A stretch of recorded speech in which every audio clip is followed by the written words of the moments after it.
Today's Thursday, December 6th. It's really going to expose my uneducated mess of a mind that I have in sports. Man, you were shooting here, and you hit like here. Am I just a dumbass? Which, is very possible and actually might be a real thing. Your wrist position in neutral is actually not straight. Your wrist position in neutral is at a 15 to 20 degree incline. How close was your relationship with Campbell? He's personable. He's definitely a player's coach. It's weird that someone would break up with you when there's so much cake. Oh! Are you proposing childbirth microtransactions? All right. So let me tell you about the reproductive system. If the first thing that you notice during someone's orgasm is the smell, there's some questions that need to be asked. Untitled After Dark. Hello.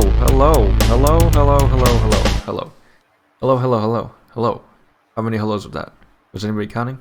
Hope not. Anyway, we're back. Last week we took off because, one, I was busy. I had it's been busy for me school-wise and was working on a project. So that's why we were off. Skeetap was also busy, I think, with his studies. I know there's one episode, I think it was a couple weeks back, where he was absent due to studying. So things have just gotten busy for us, so bear with us if you're still here. We appreciate it if you're still here. If you're still watching or watching on YouTube, if you're listening on Spotify, we appreciate it. You don't know how much it actually means to us. I don't think I can. I mean, I can't really speak for Skeetap himself, but I would assume that the fact that people are taking time to still watch us almost a year later, or we're coming up on a year here sometime. I think in November, I think is when 1 year of when we actually started this. So we appreciate it if you're still here. Today is Thursday, October 14th, 2021. It is 9:37 p.m. Central Time. If you look at the title, and you see it on Twitch, it says episode 31 question mark. The question mark is because I actually have no idea how many episodes we're actually in now, how many actual official episodes, because we've decided to axe two of the episodes we've had this season because they were not up to par with our normal standards, and they just didn't turn out the way we really hoped they would, or they just didn't turn out. One of them was definitely up to par. It was just kind of like the energy was weird. There was also the bat that happened, so it killed the entire vibe. Yeah, I couldn't justify putting an episode out on there when I felt like the whole time was just me looking back to see if the bat would come back, and Jason being like, "Do you see it? Do you see it? Is it back?" I was deeply concerned because I actually, bats carry a lot of disease. Yeah. So I was like, that's the issue that I have too. That's why, I'm not doing it, man. So yeah, there's it's been a weird month. I can't remember the last time we actually had a normal episode, just talk. Was it the Graham Valdez episode? Was that the last one? If it was the last one, that might have been the last one. If that was the last one, that's bad. It's been a while, but here's the thing also. I apologize because, we had these expectations, we had these goals for Season 3 that we haven't met, and I'm not sure if we're going to meet just because life has gotten really busy for us. I'm busy with school a lot. Skeetap is also busy with grad school. So, you're grad school, right? I don't remember exactly. Yeah, so he's busy with a lot of stuff. He's trying to become a doctor of physical therapy. I'm trying to do a lot of things. So yeah, it's just our lives have been really busy that we didn't really think that we were going to be this busy once we ended season 2 back in May, I think it was, or whatever it was. We took that summer break. We had plans for summer break.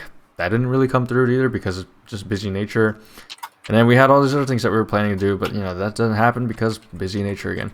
So I apologize, but we appreciate it if you understand and stick with us and bear with us. It'd be nice. Appreciate it. Skeetap today. Well, he actually texted me on Sunday. He said, what are we gonna talk about? And so his glasses. He was talking about his glasses, and I wanted to learn about prescription lenses because I am fortunate enough to have decent enough eyesight where I don't doesn't necessitate glasses.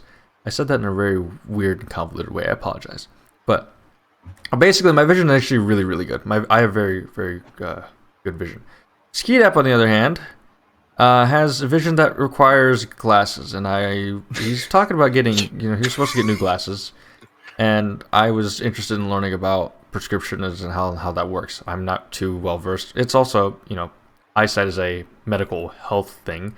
I don't know much about medical or health or medicine or health because I'm an engineering student. So, and I'm not biomedical. I just know about health, and I know that I'm not I'm closer to being legally blind than I am not.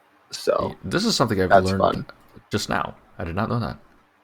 Yeah, legally blind would be -5 prescription. Yeah, so it's not a super hard level to reach, to be honest. But like, I wouldn't be able to make out. I'd barely be able to make out shapes at that point. And we will hopefully talk about that once his prescription lenses come in, because Skeedap, you want to explain? The 3-day delivery is 8 days in. We're 5 days late on a 3-day delivery. This is awesome. So we're gonna push that back another time. And so I think it was today's Thursday, right? Yeah, today's Thursday. Thursday, December 6th. I was, I woke up today and wasn't even sure if it was Thursday. I kind of forgot it was Thursday because, damn it, I was awake until 7 a.m. this morning. I was working up. I was on campus until 6:15 in the morning. I was there from 8. So I was there from 11 to this Wednesday, right? Yeah, okay, so it would have been like 11 to 4, and then not even 4, 11 to 7, because I had an exam yesterday. Also, I forgot that yesterday was an exam day. I had an exam, and then I went home briefly to grab some dinner, and then I came back at 8:30 and was there from 8:30 to 6:15 in the morning, working on stuff. So that's how busy I've been. It's been fun. I'm extremely tired, even though I slept probably for like, I don't know, close to 10 hours.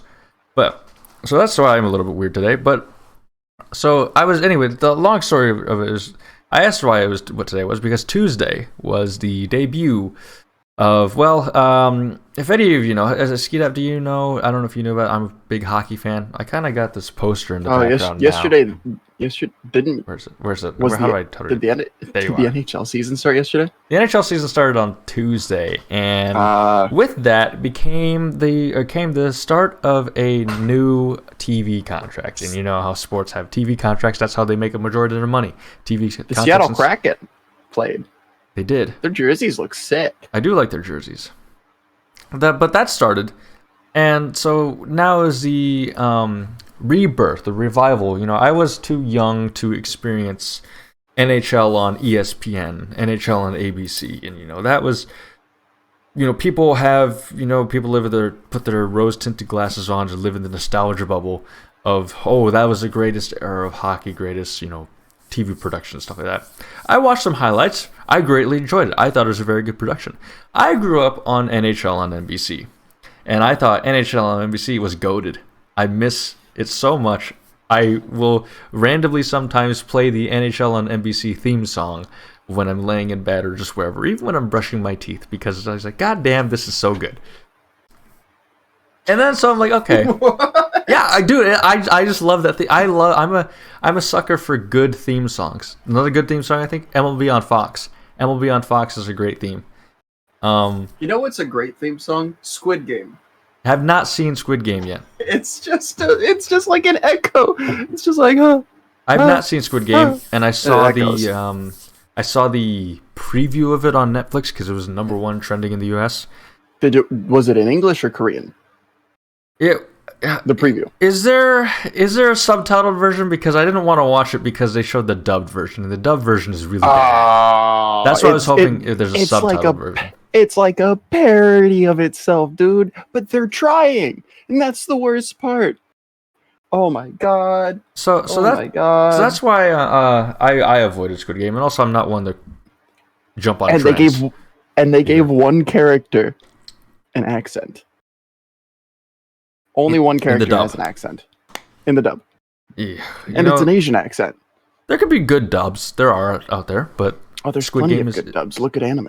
Squid Game Assassination Classroom is one of the best dubs I've ever seen. Squid Game's not one of them. Yeah, see, I didn't. The original Korean subtitled version, absolutely incredible. I jumped on the show before it got really big. Literally saw one like TikTok video of people that like were playing red light, green light with the big doll robot thing at a restaurant. Obviously fake. And the caption just said, "It's called Squid Game, by the way, LOL." I was like, what is this? Looked it up. Netflix show. I'm like, okay. 9 episodes. Let's watch it. That's only 9? No. 9 hour-long episodes. Or like 50 minutes-ish. Manageable. Something like that. Yeah. And one of the best shows I've ever seen, genuinely. Really? I've never had a show run 3 parallel storylines and make me genuinely feel anxiety for an hour. 9 episodes. Not a TV show, but I'd like to point out Call of Duty Modern Warfare 2 kind of runs 3 parallel stories together, so. Fair. But also, it has some incredible actors. Have you ever seen the G.I. Joe movie? Nope. The one with, it's the second one. The one with, Dwayne "The Rock" Johnson. Nope. Awful movie. But one of the actors in there is in Squid Game. Actually, he's incredible. You barely see him. Because he's wearing a mask like everybody else. But, great show. I highly recommend it. Great show. Yeah, there's. I didn't jump on the trend, and I don't know if I will jump on the trend at all. Kind of gonna. I don't know. Just one of those things. It's just like I'm not really one of those people that just wants to jump on anything. You know, the milk crate trend that happened. There's like the fucking College of Design here at our university has a milk crate sculpture. I'm dead serious. I don't know if it's still standing or not. Yeah, these things are just. Yeah, I like to carve my own path rather than follow in the large group of social media and all those other things that happen. But it happens, I understand. But no, I wanted to go back. The reason I brought up NHL and ESPN because I was watching it, looking at it, listening to it, and I realized, wow, this is painful. This is painful. This is painful to watch. This is painful to listen to. I feel bored. I feel. Somebody on Twitter said it best because I was like, I need to look up on Twitter like what are people saying about NHL and on ESPN because I want to know their opinions. I want to know if they're having the same thoughts I am. And you know they're talking about I'd rather watch paint dry than watch NHL on ESPN. So this new rebirth sounds kind of like me watching most hockey games. Gonna be real. You don't like hockey? It feels like faster soccer. That's not inherently a good thing. It's really not. Fair enough, I guess. I'm not gonna try to change your mind or anything at all. I'm not one of those people that's gonna be like, "Oh, what? I mean, you don't like hockey? What the fuck's wrong with you?" I mean, it's like people with baseball. You know, like I'm sure you see a lot more in hockey than I do. But I'll see. You know, I watch baseball. I see the different pitches. I see the shifts of the field. I see, the catcher's signs. I see the batter shifting his stance. I see all these different things. And I see, of course, Angel Hernandez behind the plate. And I'm like, shit, okay, this game's fucked already.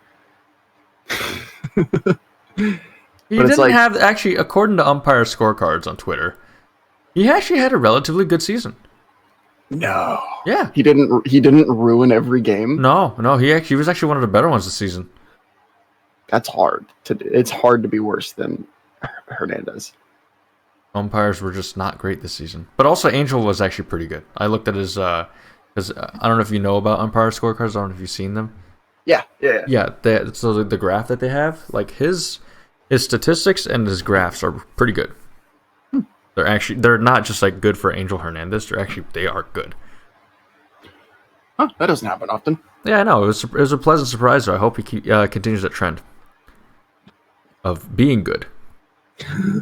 We know we won't, but we hope.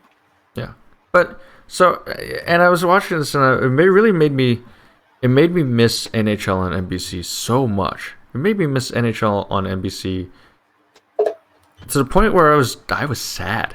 I've never been sad about like actually like borderline watching hockey. I've been sad watching hockey before. No, about watching hockey. Oh, about watching hockey. Yeah, like it was to me. It was like, what happened? What did you do to this beautiful, beautiful thing? Like because and is this just the trend? Is this what ESPN is doing? Anything they touch, it turns to shit now. Like I'm sad that they touched the SEC and it's doing great. Is it really though? I mean, the SEC is not really entertaining to watch, to be honest. The SEC is genuinely a horrible conference, but Arkansas beat Texas. That is true. But I don't know. It just made me think, like, it made me sad to think that the WNBA is also on ESPN.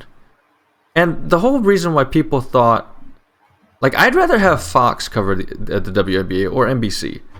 The WNBA is also just kind of not entertaining. And it's to no fault of anybody other than women's basketball doesn't play the same as men's. And sure, if you're somebody who looks to this to know how to play, i.e., you play women's basketball or girls basketball, it's going to be entertaining because that is your game, right? But it's kind of like watching American League versus National League Baseball. I love National League Baseball because the pitchers aren't, they're considerably more dominant. But in the American League, the pitchers seem to be much more, what's the word I'm looking for? Disposable. I agree with that. That's actually a really good word for that. And, a lot of it comes down to, if that's what you prefer, that's what you prefer, and that's fine. There's absolutely nothing wrong with that. I'm not saying the WNBA is bad. I'm saying it is not the basketball that has evolved from the time that Naismith, started the game till 2021. That basketball is currently being played in the NBA and in the men's international scene. The WNBA is, I don't even know where it's at. WNBA playoffs are going on right now, but like the last time I saw the WNBA playoffs, which was 2018, the WNBA playoffs are actually really entertaining to watch. They're so good. I just wish that they were on a different network because I'm not a big fan of just shooting and layups is my big thing. I like to see. You watch the NBA though? I mean, okay, yeah, sorry. You said that's my fault. You said shooting and layups. The NBA, you just get shooting. My bad. Sorry. And dunks. Excuse you. Oh no. There's no physicality in the NBA anymore. The NBA is a dog shit league that needs saving. I'm a fan of the New York Knicks, and the New York Knicks are the opposite of that magically, because they're not good enough to be a dog shit league team. But the NBA is more aggressive, is what it is. You have more players that are attempting to create ISO opportunities to be ISO scorers. That's why Kyrie Irving, Kevin Durant, and James Harden created their big three in Brooklyn. That's why Julius Randle became an all-star this year. That's why Derrick Rose was the youngest MVP in league history. That's why Candace Parker's fun to watch. Because she's an ISO scorer. She isolates herself one-on-one with a defender, and then she burns them. I like Candace Parker, don't get me wrong. But the play style between the WNBA and the NBA is just it's not even comparable. I For agree that with reason. that. I do agree with that. For that reason. And I prefer to watch basketball that is, yes, team-centered. Again, I'm a Knicks fan. It's a very team-centered team right now because we have Tibbs as our coach. You know, anybody that knows anything about Spike Lee. Why don't you guys hire Spike Lee? Just have him coach. Because we don't need any sex scenes on the court. Well, I saw a tweet about though. Hold on. I saw a tweet. The Magic Johnson. I saw a tweet. There have been so many. Oh man, people are like, Kyrie Irving didn't get the COVID vaccine. Magic Johnson had HIV and he could play. It's like, look, man, I don't think that Magic's Johnson was out there coughing and sneezing all over everybody, giving them HIV. I loved that. People. Magic's Johnson. You calling him Magic's Johnson? Do you get it? Magic's Johnson. I don't think that Magic's Johnson was out there coughing and sneezing all over everybody, giving them HIV. Because you can only get HIV from the wiener. Or needles. Yeah, needles too. If you're, we're talking about on the male side of things. Yeah, the male. Yeah. The wiener or needles. Females obviously don't have wieners. It's unfortunate. At least, well, in some countries that I won't name, in some countries that military personnel are prominent in, but not the land military. More like the naval. There we go. Those countries have a questionable. You look at somebody and you really gotta be careful there. You gotta be careful if you're one of those people in the military that's just landing at sea or docking ship. To quote Pitch Perfect 2, I love those Taiwanese lady boys. Okay, there he goes. There you go.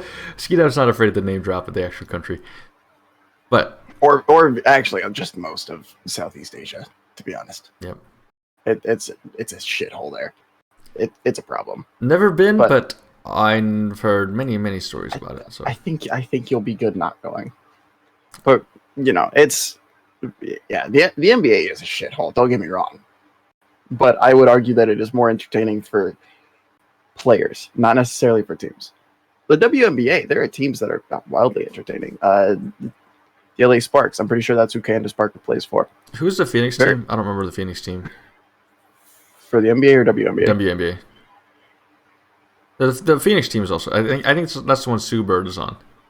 I don't know. I know the LA Sparks, New York Liberty. They're the ones that play in Madison Square Garden. Chicago Sky. I forgot Chicago even had a WNBA team. Yeah, I forget that they have an NBA team most of the time, to be honest. Yeah, after 96, 97. Yeah, they had good times with Rose. Oh, they did, yeah, but then they haven't hurt him since. I think it's kind of funny that because I actually found out. I found this out through The Last Dance, but I kind of forgot about it. And they didn't really touch too much on it. But I also looked this up, or was doing some independent research in my quote free time. That there was an Iowa State head basketball coach that went to the Bulls before Hoiberg. Yeah, this is this is the guy that replaced Phil Jackson too. And I was thinking, like, man, what is the Bulls' fascination with Iowa State head coaches? Like, yeah, because we weren't good before Hoiberg. Actually, this coach was pretty good. They made it to the Sweet 16. Yeah, but Hoiberg made the Elite Eight. Yes, he did. Do you think Steve Prohm's gonna go be new head basketball coach for the Chicago Bulls? I can see it. Once Lonzo flops there, yeah. With how much money they gave Lonzo?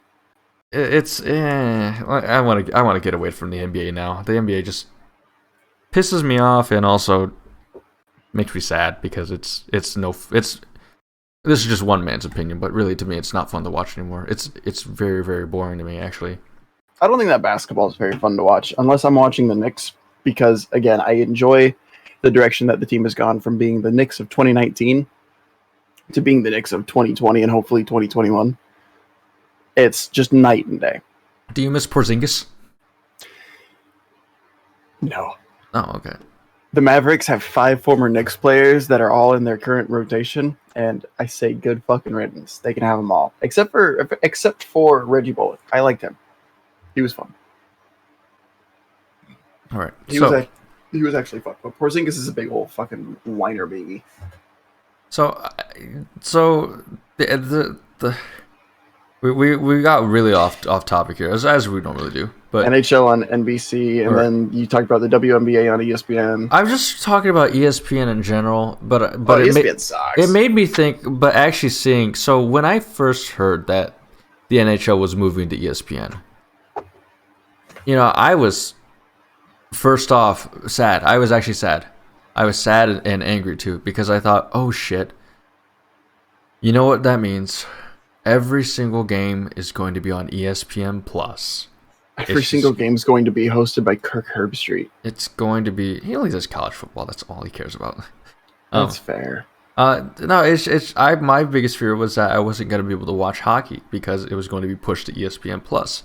The thing about NBC was that NBC, they showed hockey every single week during the they would show it twice a week, at least twice a week during the regular season, and they would show the playoffs every single time that there was a game. So they made it really accessible, and that's how I got into hockey when I was younger. I was watching the Stanley Cup Finals, and it was accessible. It was on NBC of all places, and then the main NBC, not NBCSN. NBCSN didn't even exist at this point, but now as the years went on, you realize, okay, now there's Sunday afternoon hockey. They're showing hockey on Sundays, on Sundays during the summer. Even during the fall, during the fall, during the winter, they would show it on Sundays. They would show it during football season. Sunday. NBC only has Monday Night Football, don't they? They have Sunday Night Football, but you know what they normally do? You know what they usually choose to show during the Sunday afternoons? Hockey? Golf. They choose that's true. They own the golf channel. Yeah, that's right. I forgot about that. To show golf, but they would show hockey instead. This is but wow. That's winter. This is amazing. Yeah, but still, this is golf amazing. Doesn't happen during the winter, does it? They would still, but even during the spring when golf was happening, they would show hockey. So there's that. Then they had Wednesday Night Hockey. It was rebranded to Wednesday Night Hockey. It used to be called Wednesday Night Rivalry. So you have rivalry teams, and some say they showed on Saturdays. I don't like that. But so it was really accessible. Wednesday Night Rivalry boxes you in too much. Yeah, and so that's why they dropped the name, I think. But so there's that happened, and then so people were thinking, okay, with this move to NHL on ESPN, they're gonna make it mainstream. They're gonna grow the sport even bigger. Because the NHL is expanding. The NHL has expanded two expansion teams within the last 5 years? 3 years. 3 years has been new teams, 2 new teams, and so people thought one of them made the Stanley Cup Finals their first year, which is pretty sick. Yeah, that was really cool. That I lost to my motherfucking Caps. Do you like the Capitals fan? Only because they always choked. They can't call me a bandwagon. Can't call me a bandwagon if we always fucking lose. Yep. So there was the argument that, okay, they were going to make it bigger because it's a growing sport. Everybody knows what ESPN is. Everybody knows. Even if you don't know what sports are, you've heard of ESPN. ESPN has been memed in the late 2000s. It was everywhere, everything. And it's been memed now for not as good reasons as they were in the early 2000s or mid 2000s, why they were memed. But so there was a hope that it would, grow it. And then I was like, I haven't seen anything about hockey on ESPN. I've been watching college football. You would think that they'd advertise, NHL is returning home as what, ESPN was the original home of hockey. You would think they'd be advertising it, but no. I had to look up when the NHL season started, when NHL on ESPN started. I'm willing to bet that's because ESPN literally has a contract with every other sport. Name a sport that ESPN doesn't have a contract with. Golf. Nope, they have one there too. Explain how. It's event. It's event based. Different events will have different contracts. NASCAR. I'm pretty sure I've seen it on ESPN, haven't I? Not anymore. So that's why CBS, isn't it? No, NBC and NBC? Fox. But I wanted Why the hell does NBC want that? because it's actually pretty decent for them. They had NASCAR originally from 2001 to 2007, I think it was. So, and that was during NASCAR's really big popularity. During that was during Dale Earnhardt, wasn't it? That was No, he was well dead. that was that was actually so the year that they split into Fox and NBC, because it used to be like every individual track used to have their own TV. Like, who would they want to show the race? But then in 2001, it was split. So like half the races would go to Fox, half the races would go to NBC. And so that was the same year that Dale Earnhardt died. So that was the first year. That was the first year. NBC didn't get to have Dale Earnhardt, but Fox did for one race. But still, I do know that Dale Earnhardt's death caused a massive spike in popularity for NASCAR for years, which is terrifying. It'll always be responsible, because you even still to this day you have to see, do it for Dale, do it for Dale, do it for Dale. Become a meme. I'll do it for Dale. Do it for Dale. But it made me it's like living like Larry. Yeah, hell yeah. Bring parallels to how when NASCAR came back to NBC, because NASCAR came back to NBC I think in like 2014 or 15. I think it was 15. I saw commercials for it, and they advertise it, even though Fox covers the first half of the NASCAR season, NBC covers the second half of the NBC season, or the NASCAR season. So when NBC, like when it's coming up to be their turn, they start advertising it. They start putting it in your face. They start rolling ads during Sunday Night Football or whatever like that. So, and especially with the NASCAR playoffs, they run ads during Sunday Night Football about the NASCAR playoffs. Prime time, weekday NBC showing the Chicago Fire Med, whatever Chicago prostitution, I don't know, whatever they call it, whatever Chicago show. That's my favorite. That's my favorite sitcom right there, Chicago prostitution. I bet it is. Just make sure you're not sneezing and whatever all over, because that's how you get AIDS. But so that's true. I got to keep my willy in check. Yes, it made me think about this, because I'm watching ESPN and I'm not seeing any advertisements about it at all, like at all. If you didn't actually pay attention to hockey, if you didn't even remember that hockey was going to be on or starting soon, you wouldn't even know. You'd have to look it up. Whereas like NASCAR, if you were just a casual NASCAR fan, you'd be like, oh, hey, I got to start watching it on NBC because it's switching over to NBC now. Because they would let you know. They would put it in your face. Yeah, Chris Creamer is how I knew that the NHL season started, actually. Really? Yeah, because the Seattle Kraken started playing. Yeah. You know how Chris Creamer is. Well, here's the thing also, like, the NHL has a new team. A new team. ESPN hasn't advertised it. NHL has their own advertisement for it. NHL has their the own... NHL does a good job of advertising. Yeah, but ESPN, they just don't show it. They don't talk about it. They don't... And when this, I'm watching the broadcast, I feel like I'm back in 2007 watching a 720p broadcast. Yes, the quality is poor. The audio mix, I know audio. The audio mix, the commentary is drowned out by random sound effects and other external noise. To be fair, that happens in baseball too. It does, but I feel like it's possible that that's a hard thing to do. It is. It is very various hard. Reasons. It is very hard, but you have to. It's a good tactic to use if you're using multiple microphones. You solo. You can figure out which. I mean, if you're just looking at it on a monitor on a soundboard, and I'm sure they have soundboards, because what production crew doesn't have a soundboard? I have a soundboard. We have a digital soundboard here that I can see and monitor all the levels, the audio levels here. So I have a real soundboard somewhere. Yeah, I just don't know where. You could solo out.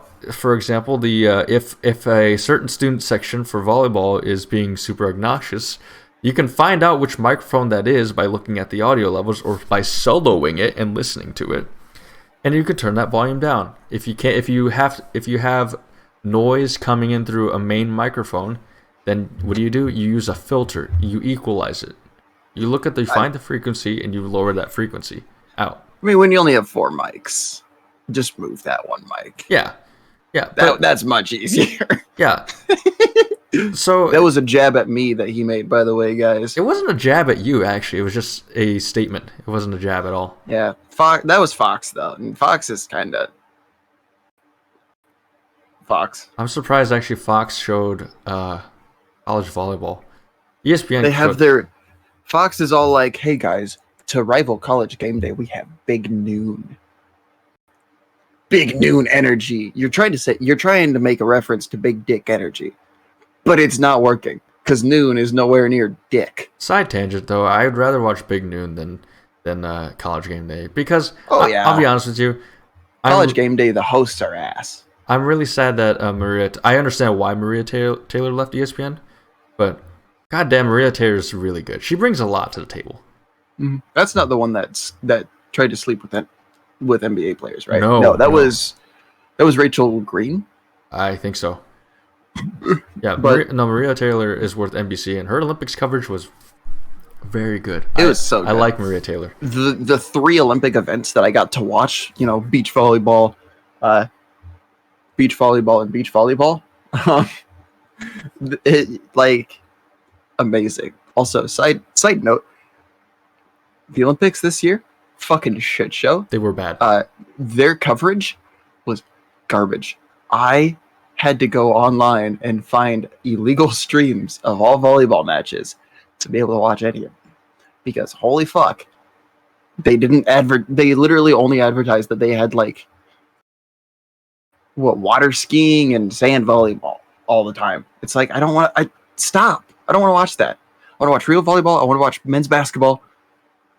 But ESPN with College Game Day, ass and a half. First of all, they push Kirk Herbstreit on you all the time. All he's going to go for is Ohio State's really good.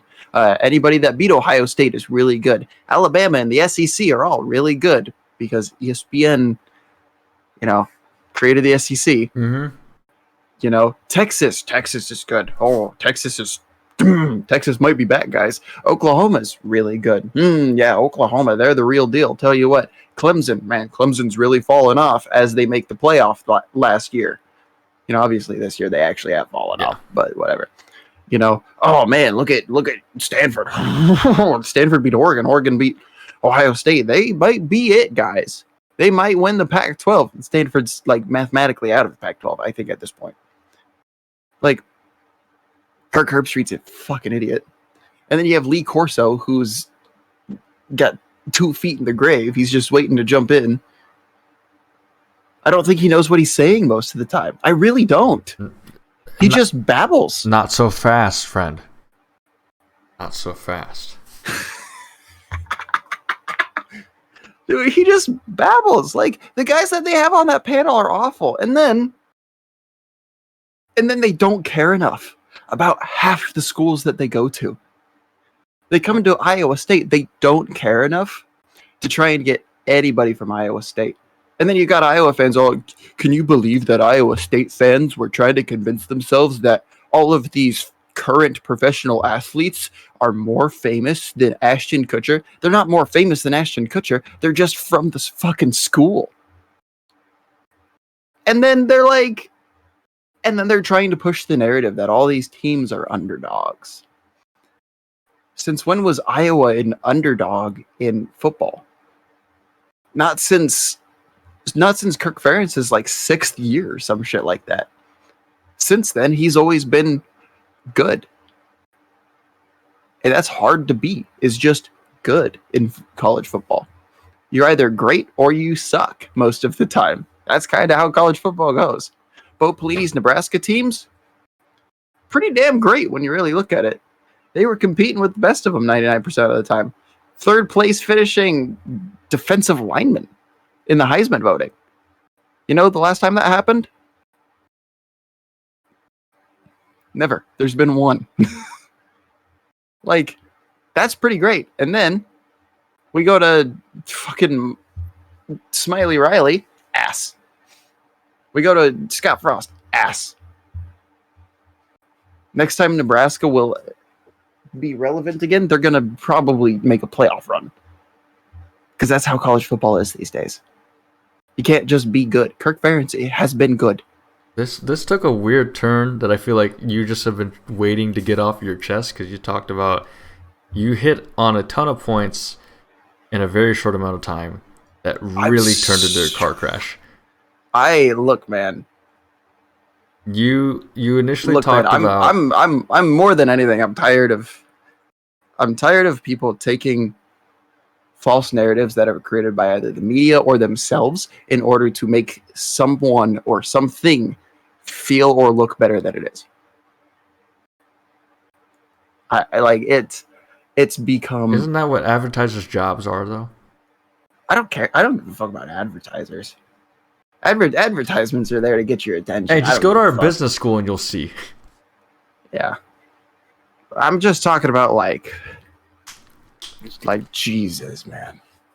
Actually, It's go down to go over to Welch Avenue, corner of Welch and Stanton, I think it is, called AJ's Lounge. You'll find exactly what you need there and more. yeah. It's man. It's part of the reason why I stepped away from Twitter as much as I did. I'm not fully off of Twitter, but I'm not nearly on it I'm not on it nearly as much as I was. I have a rant about that, but I don't know if I want to get into it. That's the thing. So About me being off of Twitter no, or just no, Twitter? about Twitter, right? About Twitter right now. About Twitter right now. First of all, love the fact that Kansas State fans are like coming after Iowa State. Huh? What? Yeah, Iowa State used to be bad at football. What the? You think this is news to us? What? We were worried about becoming a group of 5 school because historically our school is ass at sports, man. Don't even pretend. We dog. have 0 national championships ever since joining the Big 12 in 1996. 0. Actually, I think we have 0 national championships in the Big 8. I'm not sure. I might have to double check that because I was looking at the history of the Big 12 actually earlier this week. It is like Iowa State historically is dog shit in every sport that is not volleyball. And even then, we struggle in volleyball like right now. Right now is not a good time for volleyball. Actually, I think it was the season after we left the volleyball crew. I think that's when Christy Johnson Lynch had her first under 500 season ever. Yeah, but they made the tournament. They did, which was weird. Yeah, that field, that entire field was really scuffed. That entire field for 2019 was super scuffed. But like Kansas State fans are all like, "Oh, Iowa State sucked before." It's like, yeah, Kansas State sucked in pretty much everything too. Fuck you want to do about it? They're like, "Oh, but we had 8-5 seasons a lot." It's like, yeah, and you got your ass kicked by Nebraska a lot when you were 8-5 with Skeletor as your head coach. Budget Tom Osborne couldn't beat the school that he strived to be in his offensive, defensive, and special team schemes. Isn't that kind of funny? Like, I can come after K-State so much because I'm used to kicking their ass as a Nebraska fan. Look at their volleyball against Nebraska. I don't think that they have double-digit wins against them. It's kind of like, they're like a better Iowa when it comes to volleyball because Iowa has taken, I think, 7 sets off of Nebraska. And Kansas State, I think, has taken 7 games off of Nebraska. Hello, welcome in, Circle Herc. We've missed you. Hey. What have you missed? I'm ranting about Kansas State right now. Quick because, recap. Holy shit. Quick recap of the season.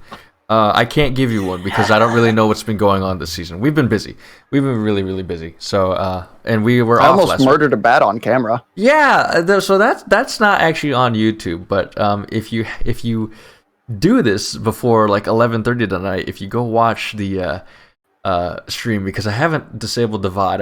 I haven't taken down the VOD from that stream. But there was the last stream that we had. We decided.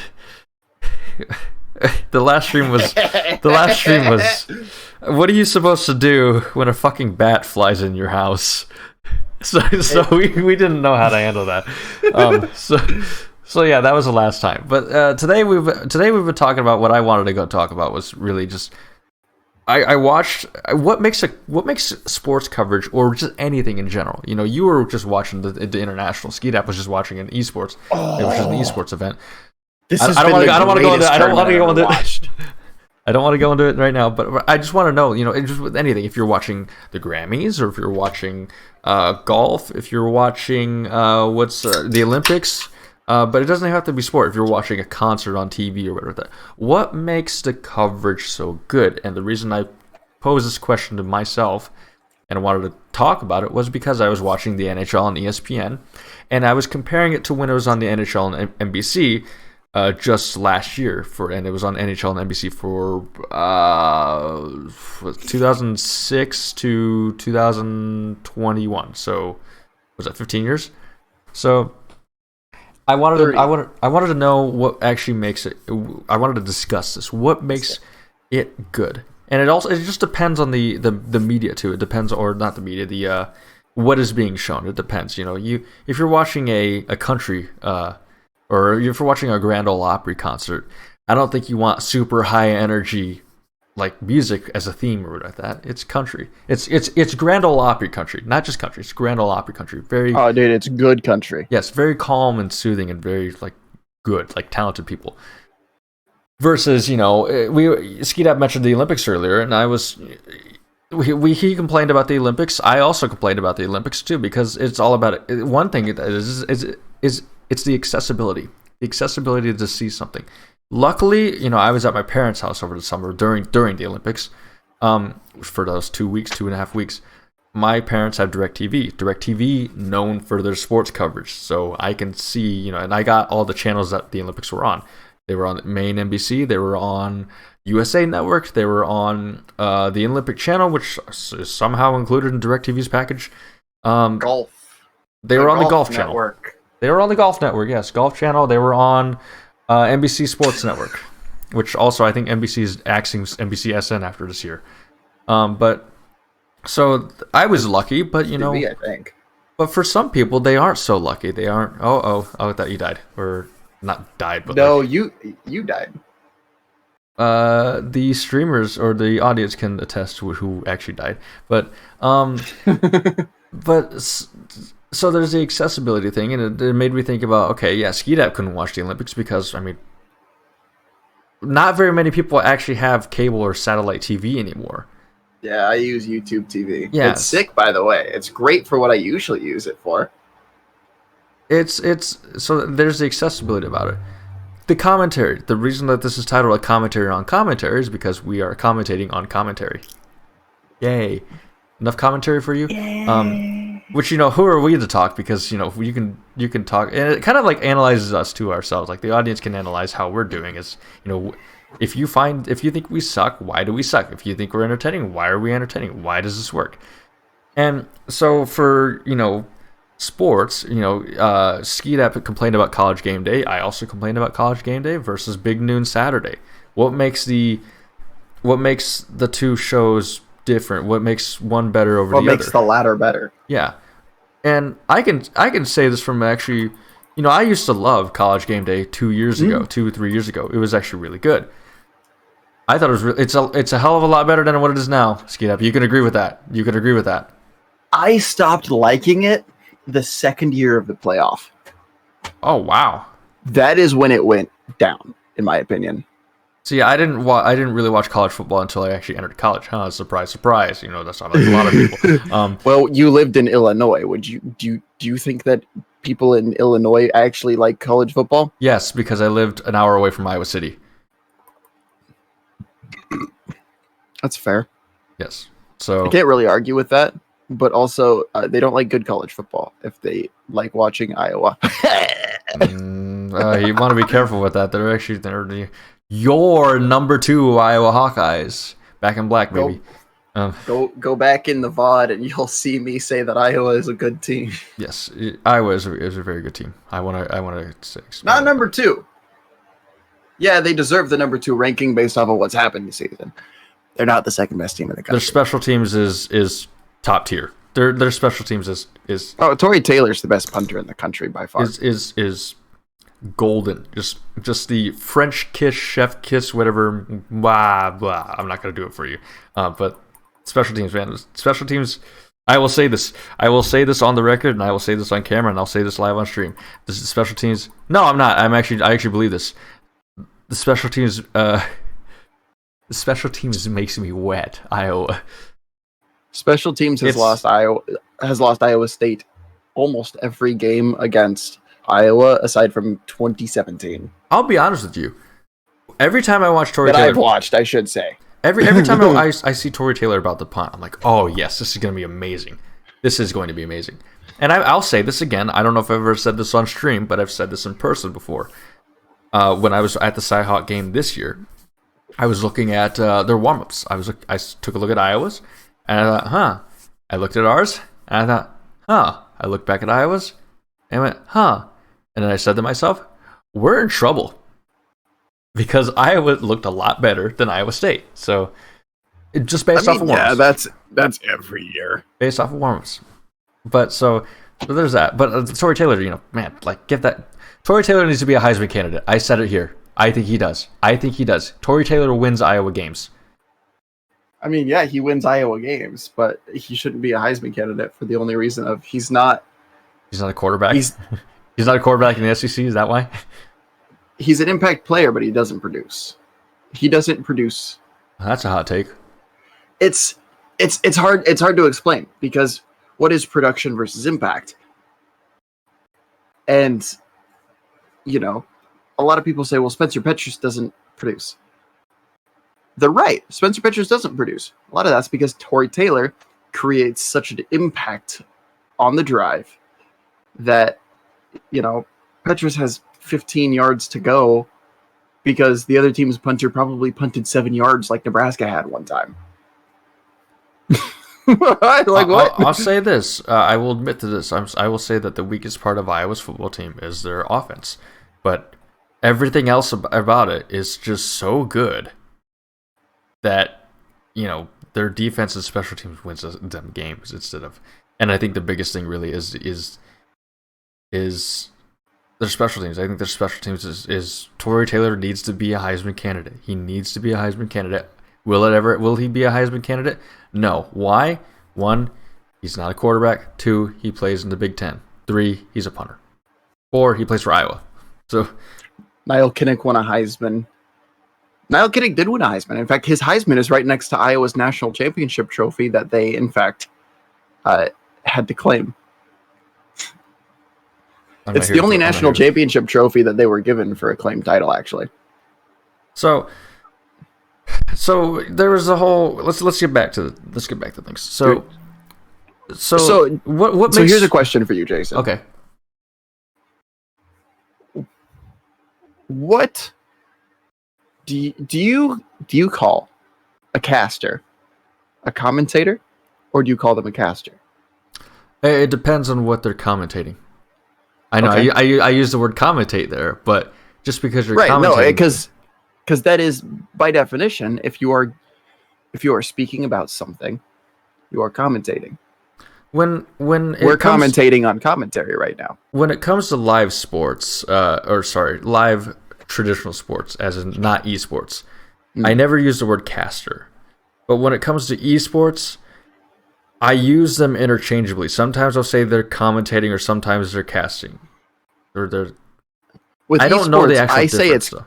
With esports, I always say it's casting, because to me it doesn't feel so much like commentary so much as it feels like I'm being told what's happening, but in a way that gives it much more personality. And I'm not sure. Like if I see Simple get 5 headshots, Simple got 5 headshots. I could say that. Simple with a headshot on Nico. Simple with a headshot on Jack. Simple with a headshot on Omenek.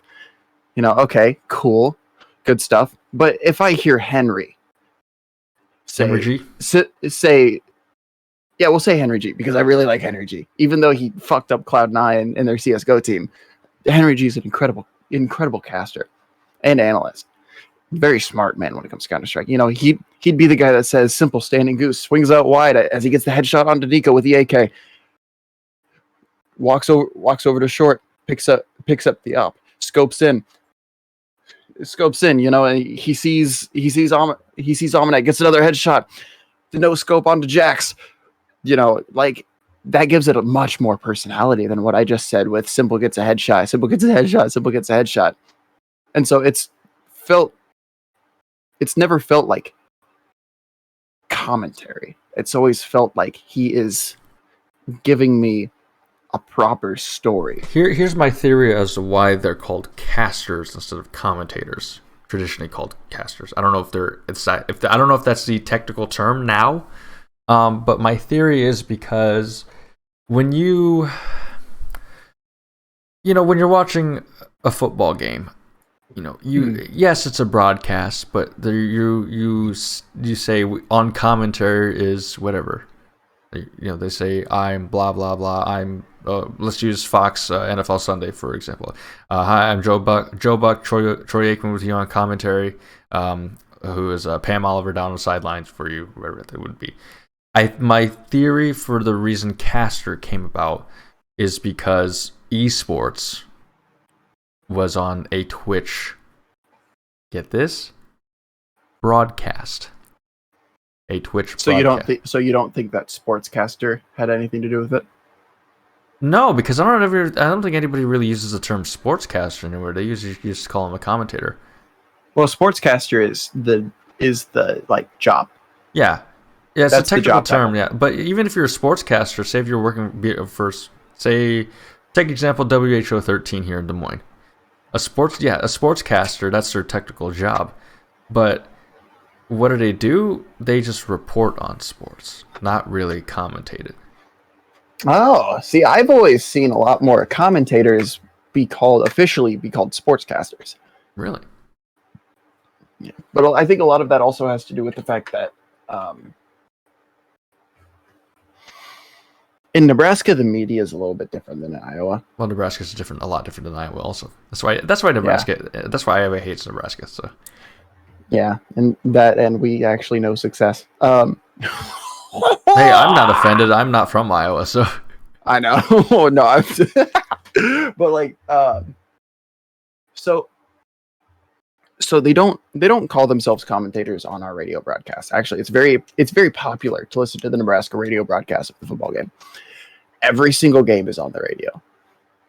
I know that for a fact. Every single sport ends up on the radio, except for bowling and swim. Sports that you don't typically see on TV for college. But you'll hear volleyball, you'll hear baseball, you'll hear not quite softball, but you don't hear softball really anywhere. You'd have to go to ESPN Radio 3, ESPN Radio 3 right, for that, yeah. probably. You don't really see softball on TV unless it's kind of close or like a top game. But it's to me, they never call themselves commentators. They call themselves radiocasters. Because that's what they're doing. They're broadcasting it on the radio. Yeah. And I've always heard the term sportscaster used for anybody that reports on sports or gives commentary about the sports or, is actually the one that's giving you the play-by-play kind of thing. But I think, in my opinion, and here's my theory that kind of contradicts yours in what it says. I think that the reason that esports uses casters a lot is because esports is more in tune to the internet. Circle Herc here says that he thinks that he usually would call them commentators, but he hates typing it out on Twitter, and it seems forced because you never see it on the internet, do you? You never see them say commentators. Commentator to me is someone that you'll see on YouTube making a video about the Ace family and their $8 million house that actually is currently for sale. Fun fact, if you're in the market for a house that's too expensive for its own good because it was two houses that they combined, the Ace family is currently selling. Drew Gooden, Danny Gonzalez, Curtis Connor are three of my favorites. Cody Coe, Noel Miller. They're all commentary YouTubers. They give commentary. They're commentators. I just realized something though, and I think this is the actual truth. I think the reason why we've called them commentators is because even to this day, sometimes you'll hear it. Color commentary provided by. Right. Which or was, a color commentator. Which is, I think, because color TV not just color TV, but when sports were being broadcast on TV, and I don't think they were really being broadcast on TV until the color TV came about. Otherwise, you would go to radio for sports, and that would be a radio broadcast. So I think that's where commentator came from now, because we color commentary was also on the radio, though. I've never heard it called color commentary on radio. And it was much more common before TV came around. So Beatrice has radio broadcasts of all of their high school sports. That's actually really cool. I shouldn't say all, because, again, you don't hear broadcasts of track or soccer or, swimming. Sports that, aren't very popular to watch. But you'll hear it for, like, baseball, softball, football, basketball, volleyball. And my dad actually was roommates his freshman year of college with the guy that used to be the quote-unquote color commentator for our local radio station. And yeah, Circle Herc just said in chat, he said it gets more specific after that, because there's a play-by-play, which for us was Brian Cook for years upon years, and a color guy, which was Jeff Junker with Brian Cook. One guy calls the play as is, and the color guy adds emotion, insight. Yeah, exactly. Circle Herc, you and I are on the same fucking wavelength, brother. We're in it. We're in it, man. But it's every time I hear somebody say brother that way, I gotta go Hulk Hogan, brother. Are you ready to rumble, brother? My chair again. My chair's getting worse. But like the color commentator, he's there to give emotion. Let's say in volleyball, you have a player just absolutely pancake for a dig, and then they miff it. They absolutely just fuck it up. They spike it into the net. Let's say instead of setting it up and then getting a kill, they spike it into the net on the second hit. The play-by-play guy would be like, and there goes Bradley, pancaking out. Pancaking out for the dig. Absolutely incredible. And here's Joseph with the spike into the net. And then you'd hear the color commentator being like, why didn't they set it? What was that play? There was absolutely no communication. It's, ridiculous. And so they're giving actual commentary instead of just a play-by-play. And you really, in football, you don't hear commentary too much anymore, to be honest. People are like, oh yeah, he ran a slant. Cool, good shit. I watched the slant. Thanks, I guess. I'm dumb. Yeah? Is that what you're saying? Is that what the point of that was? It's like, that's not actual commentary. But then you have Tony Romo out there who's talking about why the quarterback threw to that guy instead of the guy that seemed like he was wide open. That's commentary. And that's the same kind of thing, like, I mentioned, like, Drew Gooden, Danny Gonzalez, two guys who are basically interchangeable, if we're being real. They're both white guys with brown hair and wives. So if you ever watch their YouTube videos, they're hilarious. They're both very funny. They, what was it? They released the same topic of video on the same day one time. They're that interchangeable. But that's besides the point. They're giving commentary about something that somebody is doing, and they're actually providing more than just what they're doing. Jake Paul, back when he did his Team 1000 scam, absolute fucking sham of an idea. He, Drew Gooden was like, I joined it, guys, and my bank called and said, hey, there's fraud on your card. And he goes, no, I wanted to pay $250 something to join this thing. And then he talked about what it was really like. He was like, Jake Paul just gave me basic tips to grow my social media. And that felt hurtful because I already have millions of subscribers on YouTube. And Drew Gooden was huge on Vine as well. He's giving that kind of thing instead of just saying, Jake Paul charged me a lot of money to tell me nothing that I didn't know. So let's get back here. what makes commentary, casting, color commentary, play? What does it add to how does it make a broadcast so good, a sports broadcast so good, or anything you're watching? What does it need? What does it absolutely need? Al Michaels, hold on. First off, Sir Kirk says in here, Al Michaels, play-by-play, Chris Collinsworth, color guy. Not the greatest example, but maybe the most popular. Yeah. That's a pretty well-known one. But what makes it good? What is there's something that I have an opinion on how it makes it good, but I want to know what your opinion is. But then there's a third line that I want to add in. Go ahead. So, where do you draw the line between calling, so casting, commentary, giving actual like opinions, thoughts, and analysis? I would argue that those are the three things that you will find on any broadcast of any competition. Yeah, not NHL and ESPN. I can guarantee you that much. Well, after watching Tuesday, that any was good broadcast of any competition. Like, I've been watching the International 10. I hear no opinions during the game unless something really out of the ordinary happens. No opinions are happening. I'm just hearing what's happening. And I love that. Before the game or after the game, I'll hear a lot of commentary, a lot of opinions. And then after that, or before that, depending on how you want to look at it, you'll hear a lot of analysis. Where does that line get drawn, though, on what they're saying?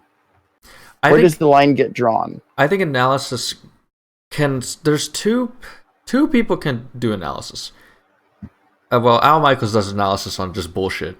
Like, not like, I'm not saying he does analysis on bullshit as in he just does analysis on just random stuff or like garbage stuff. He actually does analysis on actual bullshit.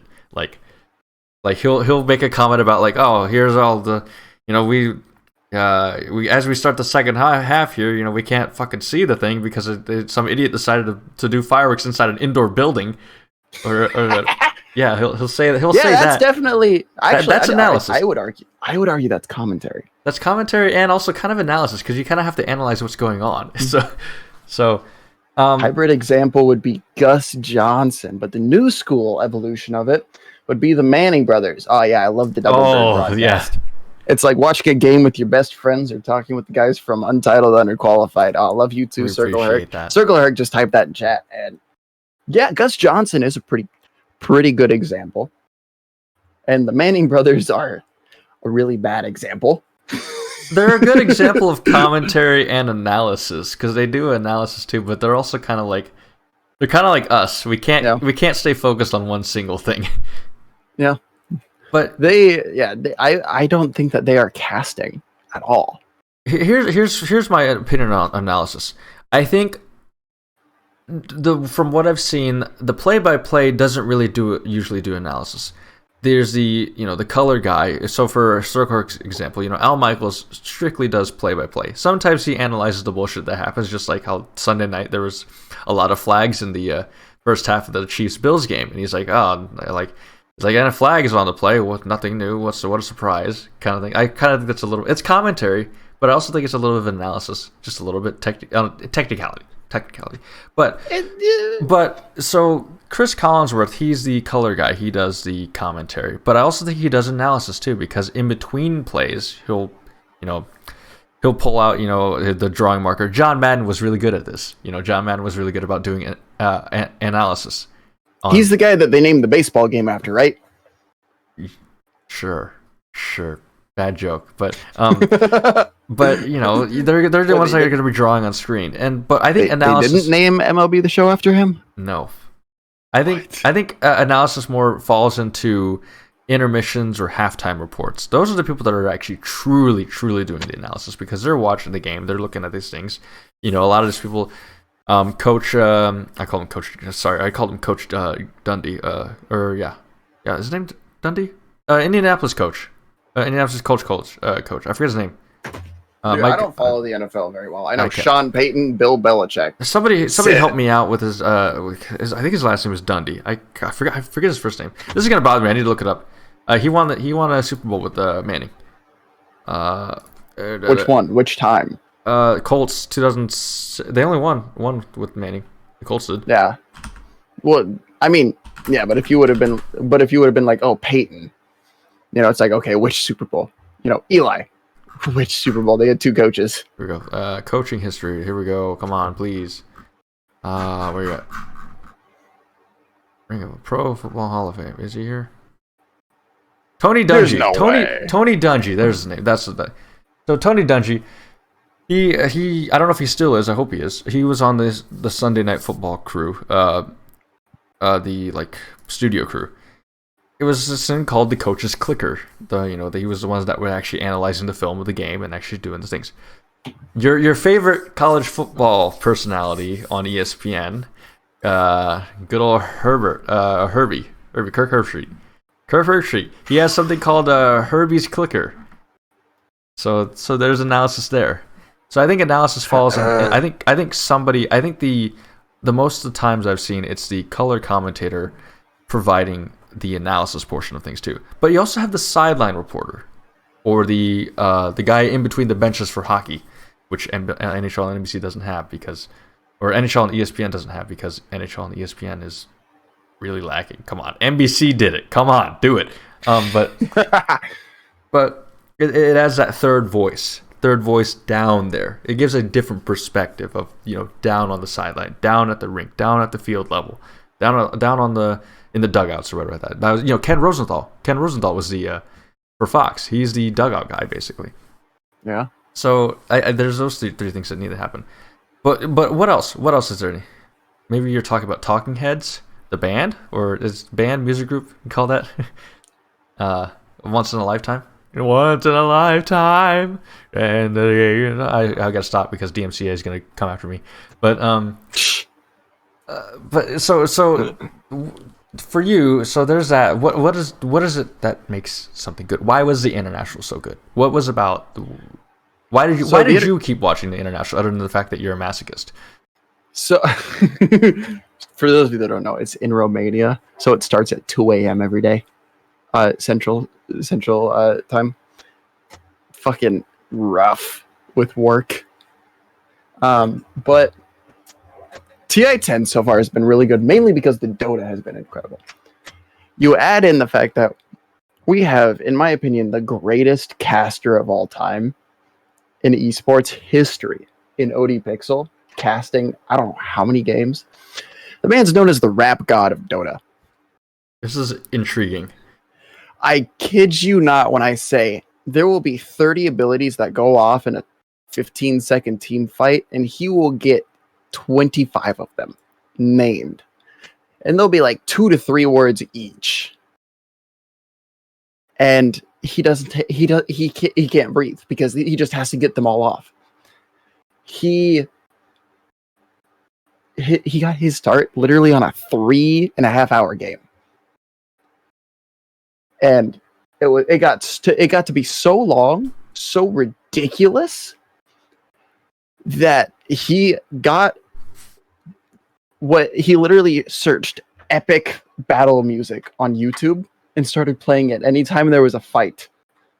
It was that long and just draining of a match. And everybody was like, this is amazing. This is a guy casting this match from his bedroom. Just putting everything he has into it. And you can tell the passion that he has for just what's happening on the screen. For whatever's happening there. Passion, and he will make sure that you know that it's happening. Because it's tough to see sometimes what's happening in Dota. And then they'll send it. I'm going to cut you short here to manage time here, but to summarize it, you said passion. So what makes it good? A lot of it's passion as well as skill. Passion, skill. What about energy? Is that another one? Yes, passion, skill, and energy. So that's what makes it. So I brought that up because I wanted to know, because that's to me that's what makes commentary good. That's what makes it so entertaining. That's what gets me, because being at home is never going to be a good substitute of For being there. yeah, for being in at field, In the you know, moment. being at a game, you know, the energy of the stadium. But commentators, casters, analysis, play-by-play, broadcasters, whatever they are, sideline reporters, they can translate that energy to the viewer at home and get them excited. Other than, you know, also a 5.1 stereo or 5.1 surround sound system, but you know, the not everybody has that. So is the energy, But then- and I wanted but then- to share this with you because this perhaps, and it's you're right in your wheelhouse. It's esports casting, right in your wheelhouse. So you'll love this. So let me go ahead and get this up here on here. Let's see. So here we go. Share my screen with you. Yeah, I want to see. Should be this. You should also have audio too. So I should. Oh! just get. Where's my mouse? My mouse is gone. My mouse is actually gone. I cannot see my mouse. This is wonderful. This is awesome. I see it. I cannot see it on my screen. It is actually gone. Okay, it's team. It's, There we go. It's I got it liquid, back. It's liquid versus luminosity.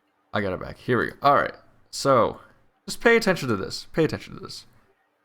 Fallen though, whiffing a shot. There's the second though. And now again, as we've seen so many times before, it's down to Hiko. But against 4, is it really possible? We do have a few players quite tagged up here from Luminosity, so Hiko definitely not going down without a fight. Oh wow, there's the first fast frag. Hiko gets a double. There's still 2 players left. They got no health on them. 13 and 3. Hiko creeping around the site now. There's still time. Oh my goodness, how does he do this? How does Hiko do it again?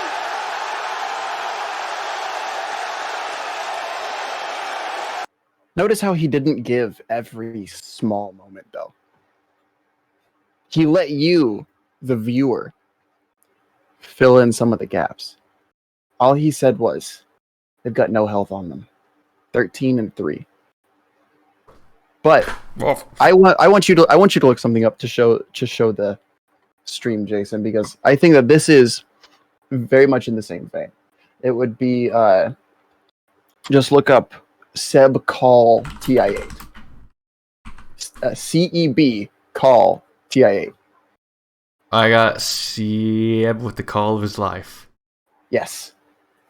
To be spawning. Hold on. I might need to bring up the. I might actually have to bring up the. I don't know if this is actually a video of him or it's the video footage of him calling it or not. No, this is just a montage. Never mind. So Seb was the this player. is a montage. OD Pixel was the caster.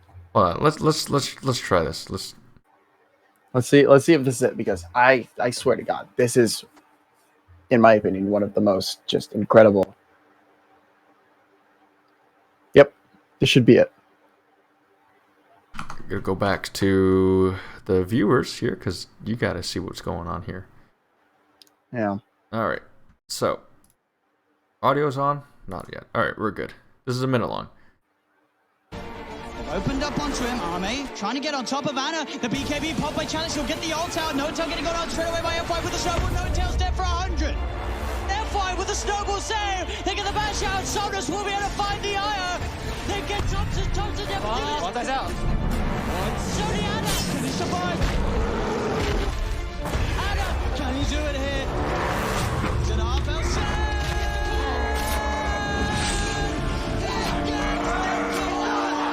Of his lifetime. Oh my God.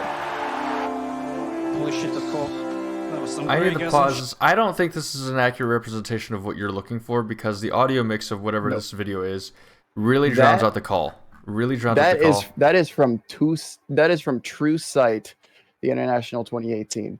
It's a documentary made by Valve. If you look right there, Dota 2 posted True Sight, the International 2018 finals. Incredible. But you got to hear OD Pixel casting. Let me try this one.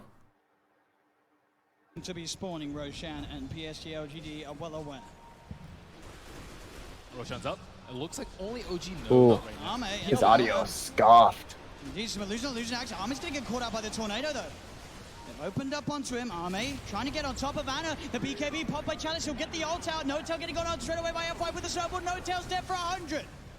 They'll get the Chen. Anna in the midst of it, trying to lock down onto FY. The rest of his team about to come over to get the tornado. Out onto X over Seb. Looking for the cool control onto Arme. Has he got it? Arme getting stood up by the cold snap, but he's able to wait for him up to the high ground. Thompson blinks in. He gets the hex out, but FY with the snowball save. They get the bash out. Somnus will be able to find the IO, but they're fully low LGD. That's Somnus dead for 2 minutes. They get Thompson. Thompson dead for 2 minutes. Only Anna. Anna, can he do it here? He's at half health. Seb! Seb gets the call. He gets the call of his lifetime.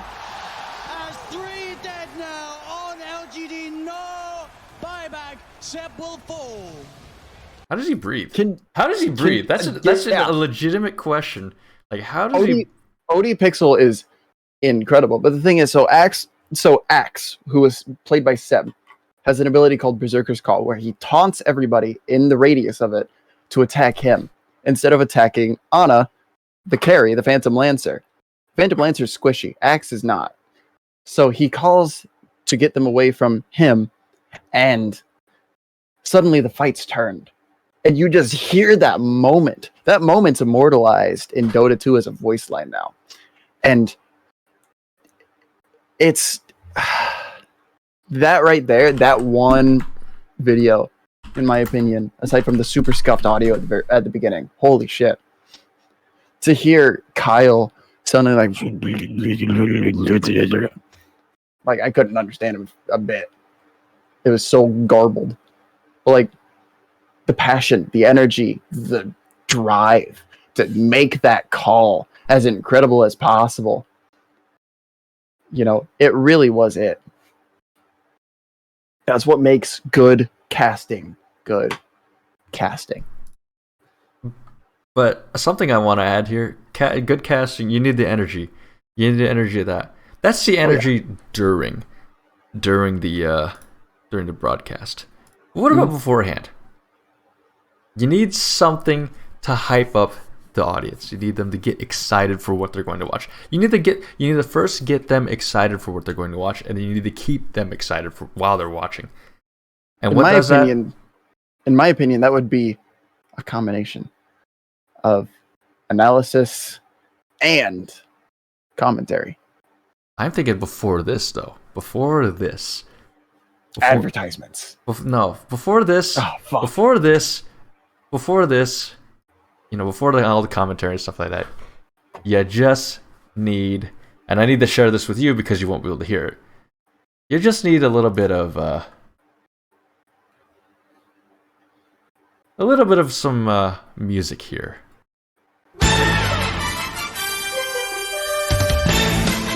NBA on NBC. See, I see you bouncing there. Doesn't that just make you think, wow, I am hyped up to watch some NBA on NBC right now? Like Circle Herc called it. You gotta, to give a hype broadcast at any point, you need that, as the French say, that je ne sais quoi. Je ne sais quoi. Yes. See, something. Say croissant. Croissant. All right, Carl Weezer. Croissant. Oh yeah, March. Hold on, Ethan. I gotta bring that up. The March Madness music from CBS. Do you mean? What's that? Like One Last Shot or whatever it's called? I'm gonna look it up. What's that called? While you look it up, I'm gonna go pee. Because I know the song you're talking about, but yeah. There's a 1 hour version, but I'm not gonna do the entire 1 hour. I gotta be careful too of how much we're showing, just because I know when this goes on YouTube, there might be some copyright claims on there. But I don't care. This is important. This is very important to understanding what makes things so good.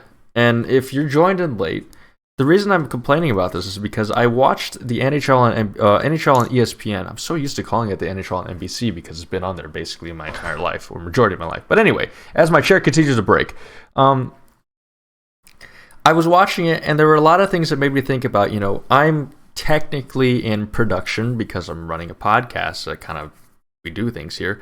And it's a broadcast. And it made me think about, what makes things good? What makes you excited? Because I was watching the NHL on ESPN on Tuesday, their opening night, first time that they had covered the NHL since 2005, 4, 6, whatever year it was, I don't remember. And they're hyping it up. NHL is returning home. It's returning home. And what do I get? I get commentators that are good, but they sound bored, they sound tired. I get cameras that seem like they are manufactured in 2007 or are broadcasting at 720p. I get an intermission crew, halftime report basically, of old people that haven't played hockey since, or that have last played hockey in 2001, maybe 99. I'm not entirely sure, and that have a stale, no taste. And it's not just it's not the hockey people's fault. These are former players. It's not their fault. It's the person leading the intermission report that doesn't really know what they do. It doesn't really think that. It seems like they don't really know why they're there or what hockey is. They don't know any. It doesn't seem like that. So that's why I was like, man, I feel like we need to talk about this. We need to talk about what makes a broadcast so good. What makes something. Do you think, man, I gotta watch this? Like I gotta just, this is something like, you got to get hyped up and excited for.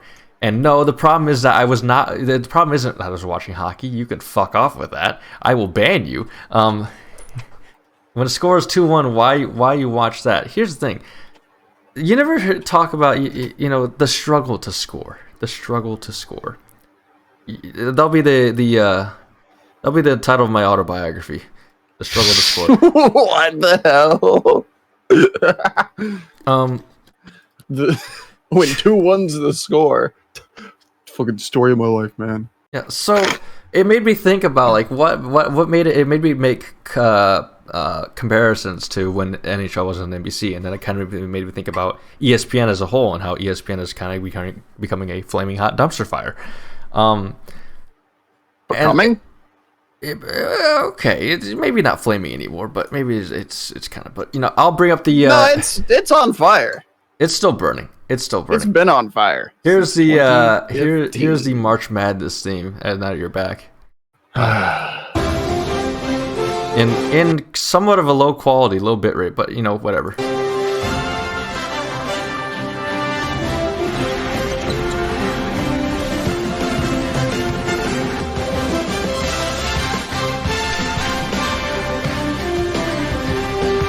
Da da da da da da.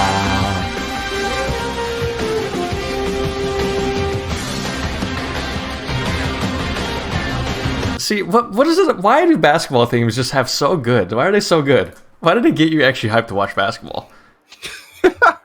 I don't think I've ever been hyped to watch basketball past the first 2 weekends of March Madness for the sole reason of the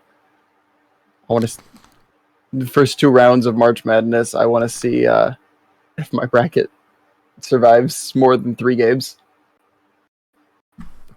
We're playing that, Jason. You and I just beat Kansas again. It's not hard to beat Kansas in most sports. I'm gonna fall out of this chair. It's fucking on. It's on his last legs. I just realized why Ethan doesn't want to watch a game when the score's 2-1, because he knows that the one will probably be his Cincinnati Reds. Oof. Also, Circle Herc also has a good point here. The Home Depot theme, that also slaps. Do you know? You gotta know what. I hope you know what I'm talking about. Oh, I know the Home Depot theme. It's so good. I hope it's not copyrighted. Dude, we're gonna get struck 40 times on this one stream. Hold on. I gotta check to see if the subtitles are "Please help." All right. Let's do intense subtitles. Intense music plays. There you go. I have to keep sharing my screen because otherwise you can't hear it. So yeah. Here we go.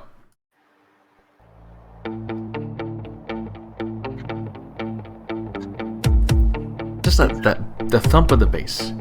Please help. Okay, yeah, okay. There's sometimes stream can't see this, but I'm stuck in the Home Depot basement. Please help. Look at. You got the 4 on the floor drum beat, the bump, and then the what it's supposed to act like as a cowbell / hat somehow. Oh, Jason, the cake command came out. You got to do it. Did it really? Oh, I'm surprised it'll still work after Twitch hack. This is a legitimate thing. I'm actually surprised that it actually is. Nah. As long as you have two-factor authorization. Yes. you're If you are aware, this is me standing on my soapbox here. Does it apply here? I don't know. But my advice to you, everybody here, is that everybody here on Twitch should seriously change their password because Twitch had everything leaked. Everything. 125 gigabyte file. Everything. So passwords, accounts, payment methods, addresses. I don't know if Twitch has addresses. Probably addresses because they gotta pay people. So change addresses weren't leaked. They don't keep those. They don't keep those. Okay, I don't know how it works. So change it. Change your password. Do it now, please, if you haven't already. The only way that you're safe is if you had 2FA set up, so they couldn't actually get into your account and do anything. But also, I did learn that they don't have your full card number. They just have the last 4 digits, which sometimes can be it. But Twitch also doesn't save your CVV or CCV, whatever it is. I think it's CVV. You know, the three digits on the back of your card. If you guys tell them to me, I'll let you know if that's the right one. Skidap, can you take over the show for about 5-ish minutes? I just realized I have a fundraiser to do tomorrow that I haven't put in the order yet, so I gotta make that phone call right now. Sorry. Oh, I can super take over the show for 5 minutes, guys. We're gonna stand on a soapbox that is all about derm rollers. No, I'm kidding. Well, hold on. Before I leave, I'll get. They come out. Oh yes, there it is. The cake. Cake. Here we go. Yes. All right, I'll be back. So, on an actual note, for those of you guys that don't know, this last Sunday was actually Mental Health Awareness Day. And mental health is something that's always been very important to me. It's a topic that is very close to my heart. I'm not going to look at chat for this. I'm actually going to set it up so that I'm just looking at myself so I can kind of just stare at the screen so I'm not distracted when I preach on the soapbox. But mental health is a tough thing. I work essentially in a mental health facility. I work in a behavioral unit for students for the local school district. And you can tell that every single one of them has mental health issues that have been brought on by just shitty parenting. Every single fucking one of them. Shitty parenting, shitty teachers, just it builds and builds and builds. And this last Sunday was Mental Health Awareness Day, and I was too busy dealing with my own shit to even feel like publicly saying something about it. And that was very wrong of me. I have a very small platform, but I have a platform, and I definitely should have used it to do something. But find someone. Ask them how they're doing. You know, it can legitimately it can legitimately be the difference between them being there tomorrow and them not. You know, even if they seem like they're doing just fine, send them a text like, "Hey man, what's up?" Tell them, "Hey, you know what's cooking, good looking, something, anything." You know?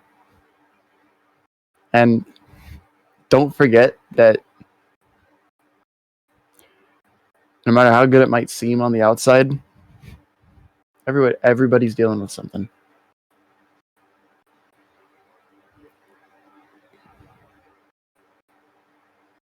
Don't be afraid to reach out to people. I know it's not easy, especially since I think it's close to 90% of our audience is male. It's not easy for guys to ask for help. It's very hard. You get seen as less masculine when you ask for help, especially when it comes to mental health. But don't be afraid to ask for help.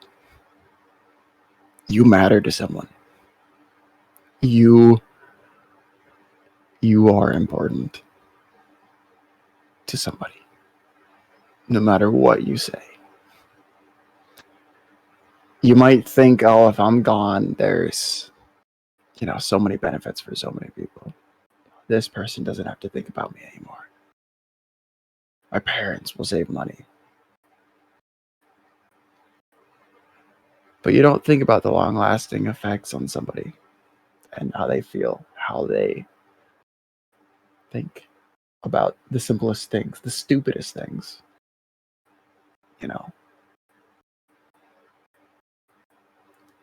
When they go to buy an ice cream cone, they're like, I feel like vanilla ice cream.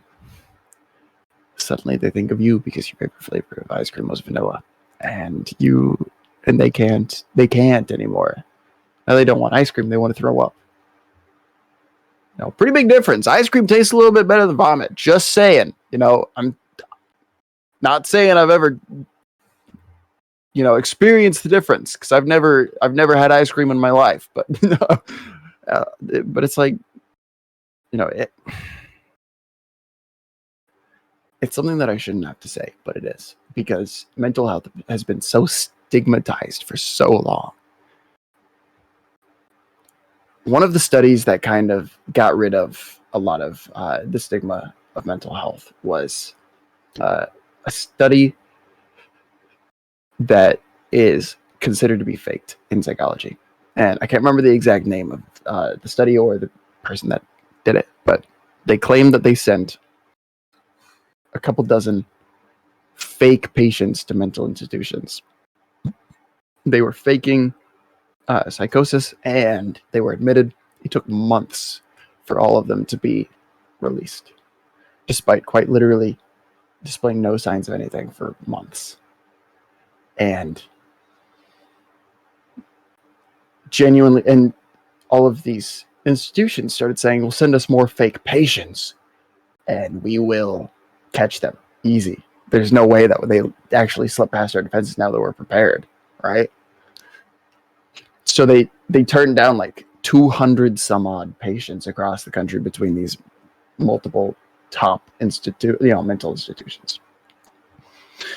And when they were all like, we turned down like 200 something, I bet that's close to how many you sent. And the guy goes, no, I sent none.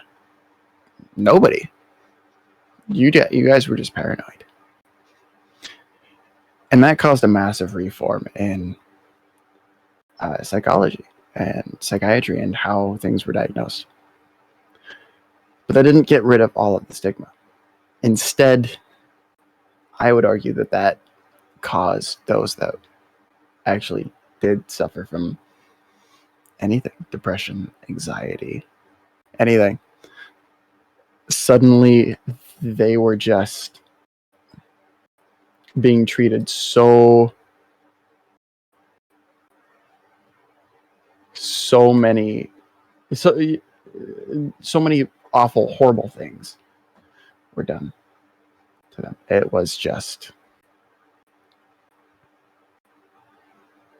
disturbing, And I looked at chat. Circle Eric said that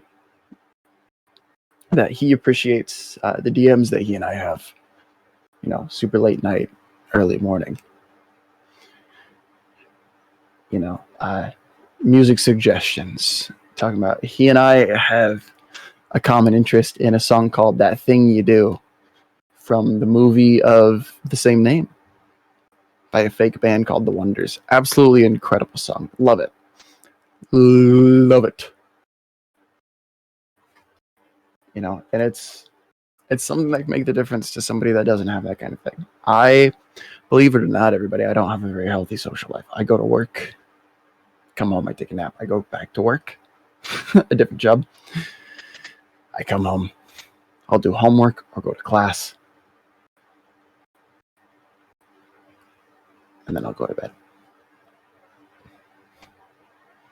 I don't have friends. I don't have anything anymore. I don't. It's a sad existence, but I'll tell you what, the day that I leave is the day that somebody makes me, because I'll be fucked if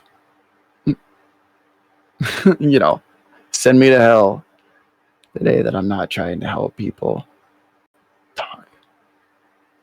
It's part of the reason why I wanted to start this podcast. Everybody deserves a voice. Everybody deserves an outlet. Everybody. I don't know a single podcast that would Circle Herc love you as I do. I don't know a single podcast that would take Circle Herc on as a guest. But he wanted to be on this one. I was like, hell yeah, dude, let's do it. Yeah, that sounds awesome as fuck. And Circle Herc has been one of my favorite guests that we've ever had. We've had a lot of amazing guests. I will say that. I can't think of a podcast that would have, Andrew on. We had him on for an episode. Ethan's going to come on for an episode. And that's going to be amazing. I'm sure of it. Jarlar. Jarlar's been on many podcasts, but I'm excited for Ethan. What I missed, sorry. I've just been soapboxing, and I want to finish it off with reach out to someone. Ask them how they're doing. Tell them, hey man, I listened to this song recently and I think you might like it. Because that can mean the difference. I apologize to leave Skeet up here hanging, but I completely forgot. I've been so busy. I forgot to put in an order for a fundraising event that I have to run tomorrow. So yeah, that's nice, because somebody thought, yes, you are suitable enough.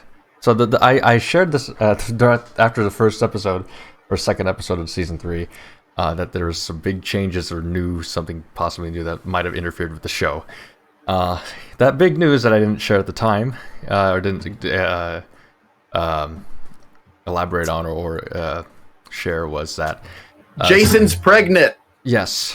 Can't you tell? Am I showing? Can't you tell? It's Circle Herc's baby. Do I look bigger at the chest? No, somebody decided that, hey, you're suitable enough to become president of the lead student organization of our department. So yeah, that's that happened. So that's the reason why I had to leave temporarily, because I forgot to put in a fundraising order that we had to do tomorrow. So I apologize to leave Skeetup hanging. I know how hard it is to run things by yourself. So which may be happening tomorrow with this fundraising event. Oh boy, I love my life. But no, man, I just soapbox about how Sunday was Mental Health Awareness Day. Was it really? I did not know that. Yeah, and I said that I was kind of in a bag. Too bad. I knew it was Mental Health Awareness Day, but I was like, look, man, I don't want to say anything. And I know that I should have. As small as my platform is, with my now 300 followers, I should have said something, because it really, no matter what I'm going through, I'm always going to make sure it's something else for me to make sure that everybody else has at least someone to talk to, if not a voice. And I thought, so hey, Circle Herc's excited for your guys' baby, by the way. It sounds like he's ready. Hold, slow down. It has to happen first. You know how many miscarriages happen? It's actually quite a lot more common than I realize. And with the amount of stress that I have to carry with school, Odds aren't looking good. Just give him the baby. It'll be fine. Yeah, I'll have to drive over to his residency and just be like, it's like osmosis. Yeah. Just I'll hug him, and then it'll just transfer. It'll transfer that way. It's like the remember the Samsung thingy that from like 2013 that was like, oh, hold your phone together and touch. It'll have to be that. Dude, that was so weird. They were like, yeah, just exchange information by touching. It's like, no, I'm good. No. But now everybody likes to touch their phones because, they found out that my phone has the pass-through charging. You mean wireless charging? No, what is it? What do they call it? What is it? Okay, hold on. I'm pretty sure that it's a setting. Your phone has it too. You talking about power share? Actually called? Yeah, power share. Yeah. That's it. Sorry, yeah, power share. And so people, God, all the time at work, I'll be asked by the two people that have iPhones that are actually new enough, so the iPhone 12 and 13 that can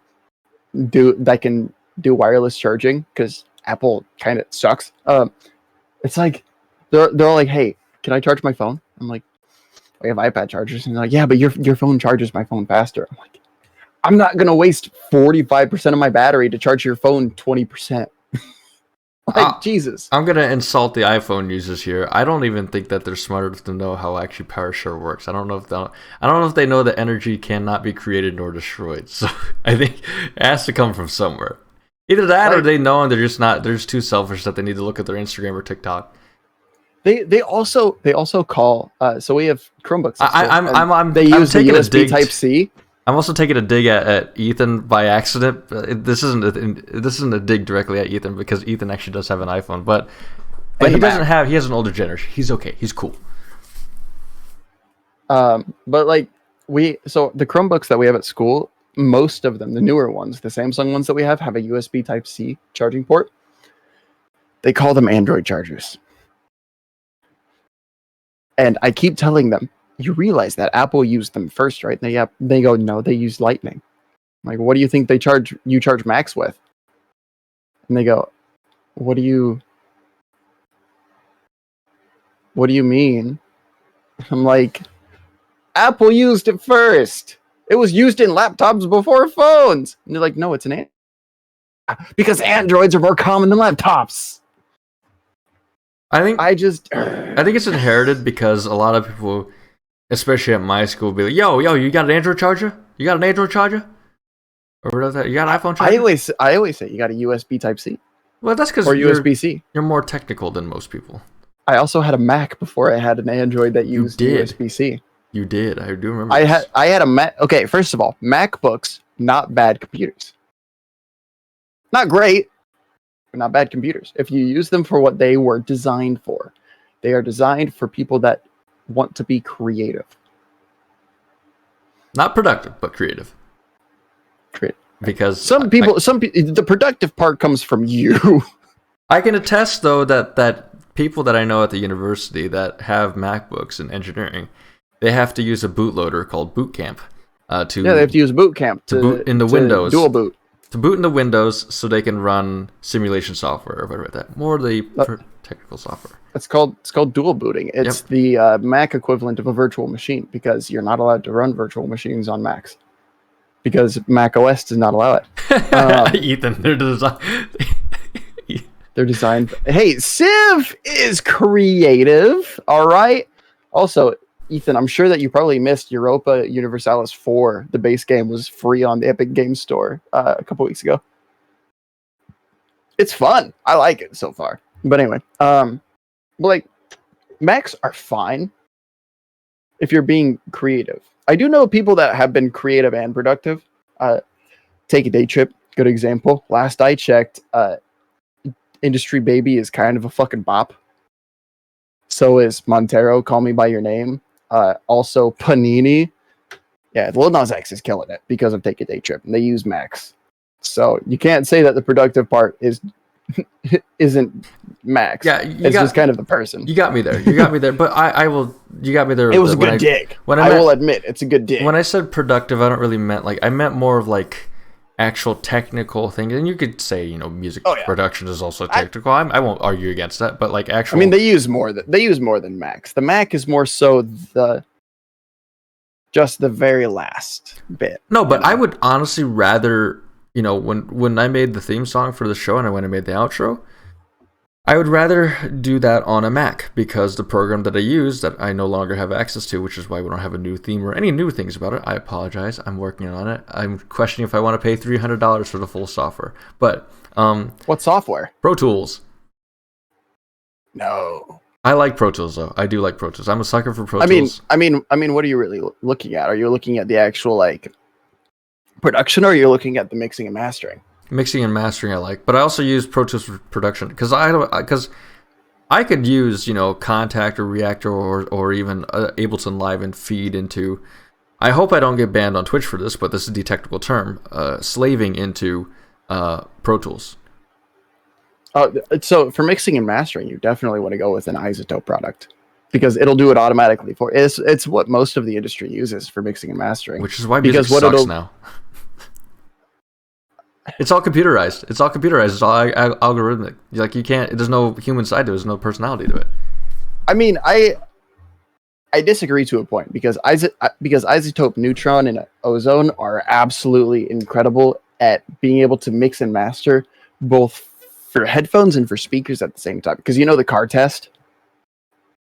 I'm sure you've heard of the car test. I like doing find the shittiest thing that you can listen to it off. Usually it's a phone. It's not a phone so much anymore because phone speakers are getting better. But like I said, usually they'll do cars just because you can actually get bass on them too. Yeah, but I try to mix. The way I try to mix is I try to mix for everybody. I try to make sure that it's good on even the lowest of low. Well, and in my opinion, that's where Isotope really excels, is they're able to mix and master to a point where it will sound good on everything. It won't sound great on anything, but it will sound good on anything. Mm-hmm. And I have Isotope's products. I can't remember which Ozone I have. I don't know if they have a newer one, but I have Ozone. I want to say it was 9. And they're good at yeah, you're right. They're good at actually making it good on everything, which is what you want in today's society. You want it to be good on everything. Let's be honest. The audio files that have clips, you know, speakers 7.1 surround sound, maybe 7.2 with 2 subwoofers, gold-plated, you know, everything. And they listen and they listen in soundproofing studios, even though, you know, you look at me behind me, so you can see soundproofing foam, but that's not for music, to be honest.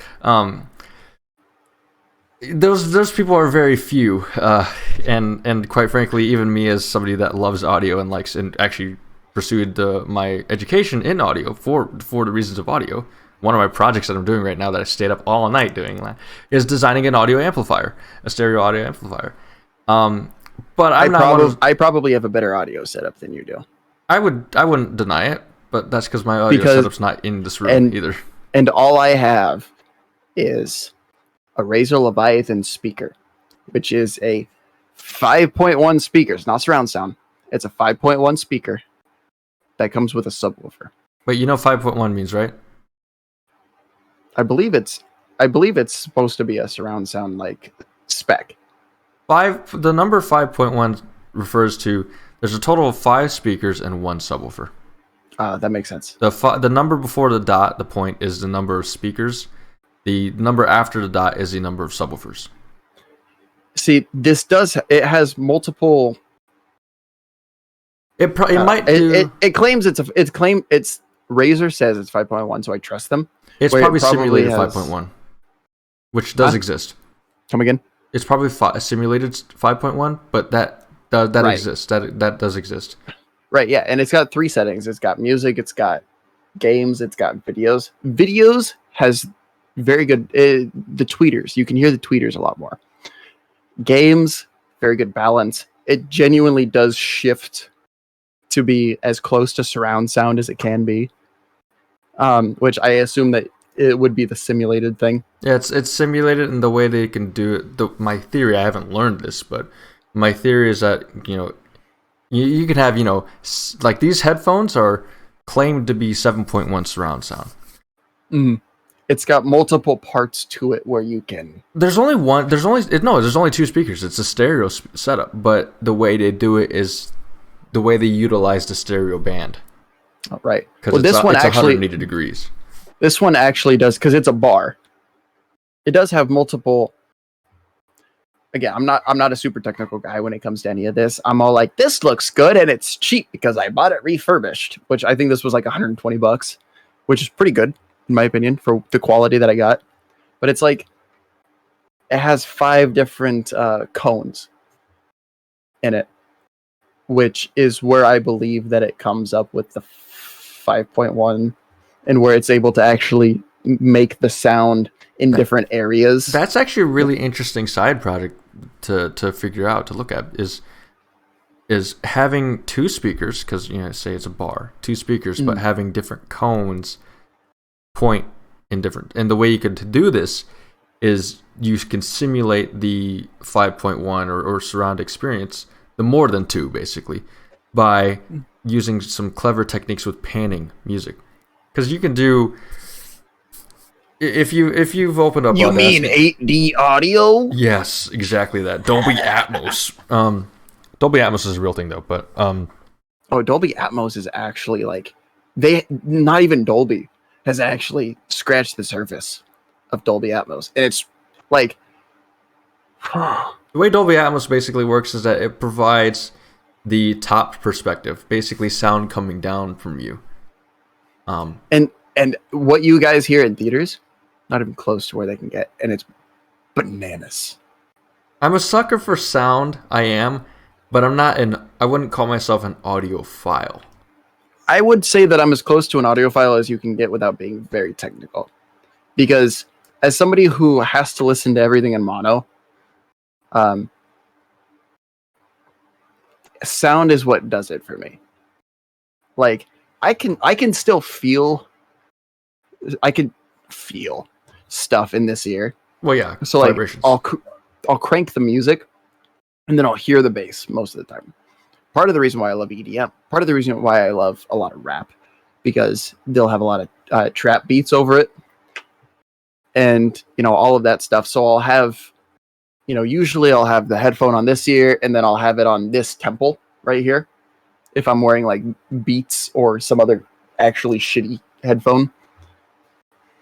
I like how you because Beats is yeah. Beats Monster makes fine headphones. They're not great, but Beats was their worst product, and then they sold Beats to Apple, and they made it worse. But like, yeah, back when I wore my Beats, I'd have headphone on this ear and then on this temple, and it worked pretty well actually, because I'd be able to feel it hitting the temple.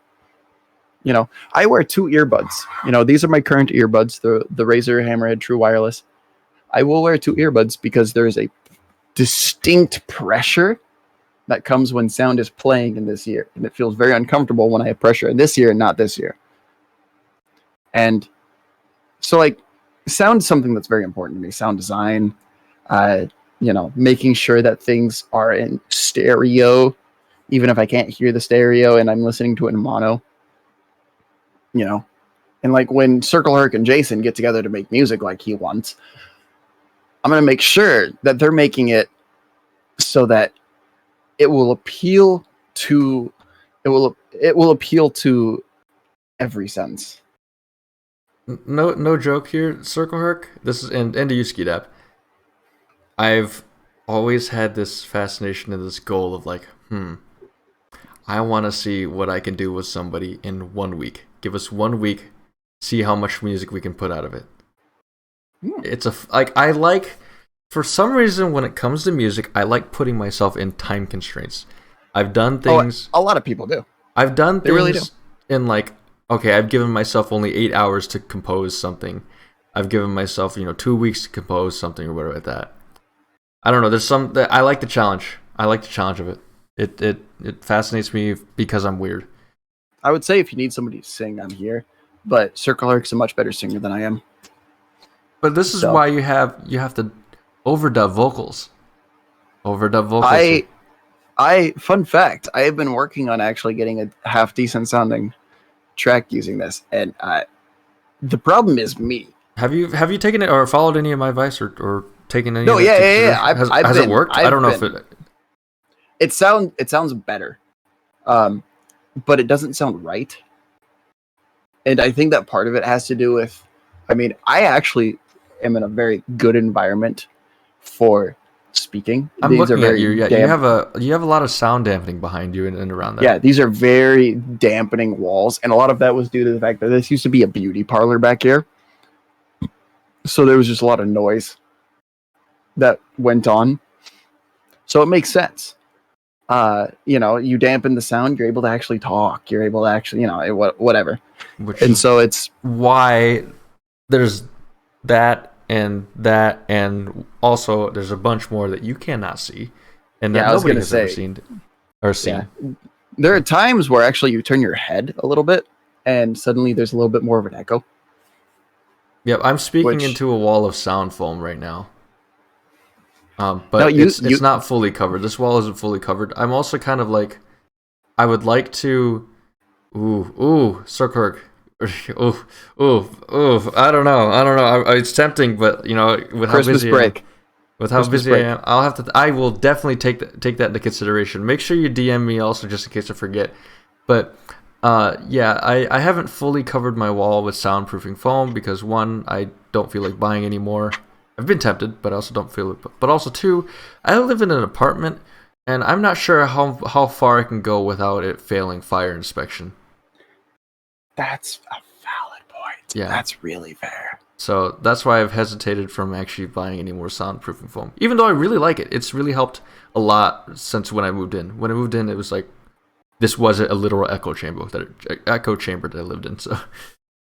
Circle Herc, I will not be able to be in Ames. So Circle Herc says that his Halloween party is the Friday before the 31st. That Jason and I are both invited. I will not be able to be in Iowa at that time. I will be lucky to be able to go to Lincoln at that time.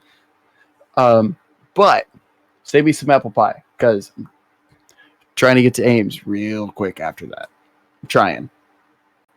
Not guaranteeing that it'll happen right now, but your plan was to be here in November, right?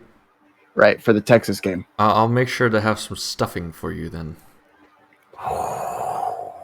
Jason's gonna give me the dick. Good night, everybody. I hope no. But save me some apple pie because I've never had any. You want to take over? I can after that. That was a good joke. Don't even pretend, dude. Lasts forever, the invitation. Dude, I appreciate it, Circle Herc. The goal is still for the Texas game. Not 100% sure if that's going to happen, but 100% is the goal. I do know that I have to... I'm really trying to go to the Nebraska versus Wisconsin volleyball game, which is very, very late October. It's just before the 31st by a few days. And yeah, I'm trying to go to that game. And that's going to be a good game. Might get drunk before it. Might have to get an Airbnb in Lincoln. Can you imagine getting an Airbnb 45 minutes away from where you live? Like, Jesus. We don't have Uber in Beatrice. That's why. Yeah, I've always kind of lived in a city-like environment, so. Yeah, no, that's the big difference. Like I said, I grew up an hour away from Iowa City. 45 minutes away from me was. Actually, 45 minutes away was actually a pretty small town. Never mind. 45 minutes away, though, what would it be? That would have been, if going into Iowa, 45 minutes into Iowa would have been, I don't even know. There's really nothing in between Davenport and Iowa City. Absolutely nothing. Circle Herc, here's a funny thing. So I'm trying to go to Manhattan for a Kansas State game that Iowa State's not going to play in, right? Because we play this weekend. I have no money to my name, right? I plan on wearing Iowa State stuff for no reason other than I want to spark conversation about Big 12 football. I fully expect if a picture of me gets out there for people to absolutely just take the piss out of me, right? What are your thoughts on it? You're asking me a circle herc. Both. Here's the, Because I just want to talk Big 12 football as a whole. And so if I'm wearing, another Big 12 team shirt, the idea in my head is that I'm very likely to get people to talk about Big 12. I honestly don't really have an issue with it because it's not a rival. Like, I wouldn't even... Yes, technically, Iowa State is a Kansas State rival school, but it's not like a super bitter rivalry like it is Iowa State. I've told you this before. I've been to baseball games where I'm wearing full-on Cardinal stuff. I'm wearing a Cardinal jacket and a Cardinal hat. Circle Herc has a good point here, actually. Please wear the Cyclone jersey with the Tiger Hawk. Dude, that's a really good idea. I'd say that I would order a saner one to wear, but at the same time, it's not going to be here in time. So I'll probably just wear the Nwanga one. You need to go to... who's Iowa? You can't go to Iowa, Purdue. Whoever Iowa plays after Purdue, if it's not Nebraska or Wisconsin, because I know those games are coming up. You need to go there, and you need to wear your Iowa State Hawkeye shirt and see how confused they are, and then come to the Texas game. Come to the Texas game and wear that same jersey and see how many Cyclone fans are confused. Well, so I should put this out there before I say that I'll do that, because the likelihood that I will do that is pretty high. But because Cyclone fans, if I reach 500 followers by the Texas game, I will wear a reflective bodysuit to the game in Jack Trice Stadium. Be your own version of Lucy Rodine. Essentially, yes. I will be a better Lucy Rodine. I will actually be funny and original in what I'm doing. I will be wearing that along with beat up white Chuck Taylors. I just think it's the funniest thing. And Iowa State stance socks. That jersey that you have is so funny because given the environment that Iowa fans are let me specify this. Hawkeye Twitter and Cyclone Twitter. Let's narrow it down here. Let's narrow it down. Yeah. The amount of like shitting on each other regarding which jerseys they're wearing, which colors they're wearing, and and where they're wearing it. Dude, when I posted that tweet of me wearing it, it will be so funny because if you go to the Iowa State Texas game, you know you're gonna get Cyclone fans saying, "What the hell is this guy wearing a Hawkeye shirt to a Texas game?" And you know if you ever they see the back. Yeah, if you ever went to Kinnick though, also it'd be the same thing. Hawkeye Twitter would be like, "Oh, look at this Cyclone fan." It'd be so jersey. Yeah, it's so funny because you would just be exposing the stupidity of both fan bases. It's hilarious. Oh yeah, I actually think it's absolutely stupid. I think it's so stupid. Now, granted, I feel like if I wore like Iowa State stuff, like if I wore this shirt, right? I have a purpose for wearing it that's not, rooting for Iowa State, showing that I'm an Iowa State fan. More than anything, I would be trying to like I said, I would be trying to spark conversation about Big 12 football as a whole. Now if Iowa State lost to Kansas State, no way in hell I'd be wearing this shirt, any Iowa State shirt to that game, because Jesus, that would, it would be like wearing anything Iowa State to Iowa. It would literally just be all like, "Oh, little brother can't fucking," and then a circle jerk over Bill Schneider's picture. Bill Snyder. Let's put some respect on Bill Snyder's name. Dude, Bill Schneider genuinely, he created his team based off of Tom Osborne, which I respect, because Tom Osborne is one of the greatest college football coaches of all time. Way better than Nick fucking Saban. Nick Saban pays his recruits.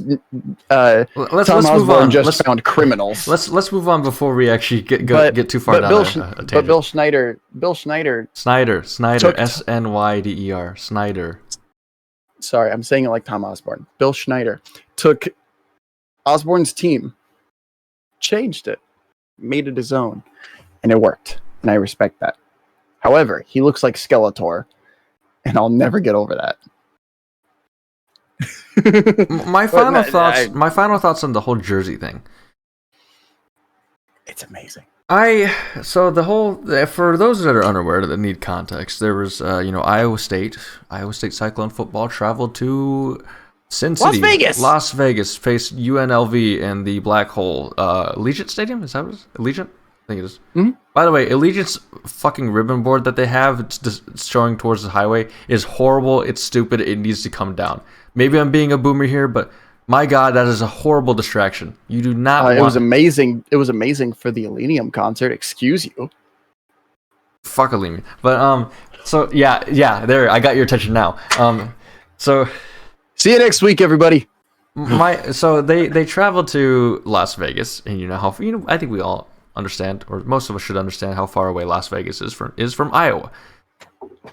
A picture surfaced of an individual in a Hawkeye shirt at this game. Twitter, like Twitter always does, blew up about it. I did see the tweet about K-State. It's a hilarious satire tweet that so many people have believed. It's so... God, Twitter's so stupid. Twitter is actually stupid. But it was also a really shitty graphic. It was. Like, normally there'd be something you could tell that it was not official. Anyway, so Twitter blew up about somebody going, wearing a Hawkeye shirt, Iowa State's biggest rival. Let's be honest. Iowa is Iowa State's biggest rival. No, but there's nobody in the Big 12 that is more hated, like, really, than Iowa. But so there's bitter rival. People threw up a shitstorm about it. Here's my thoughts about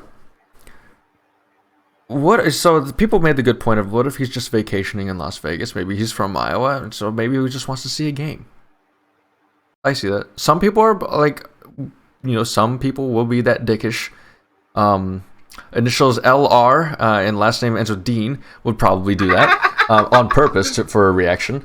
But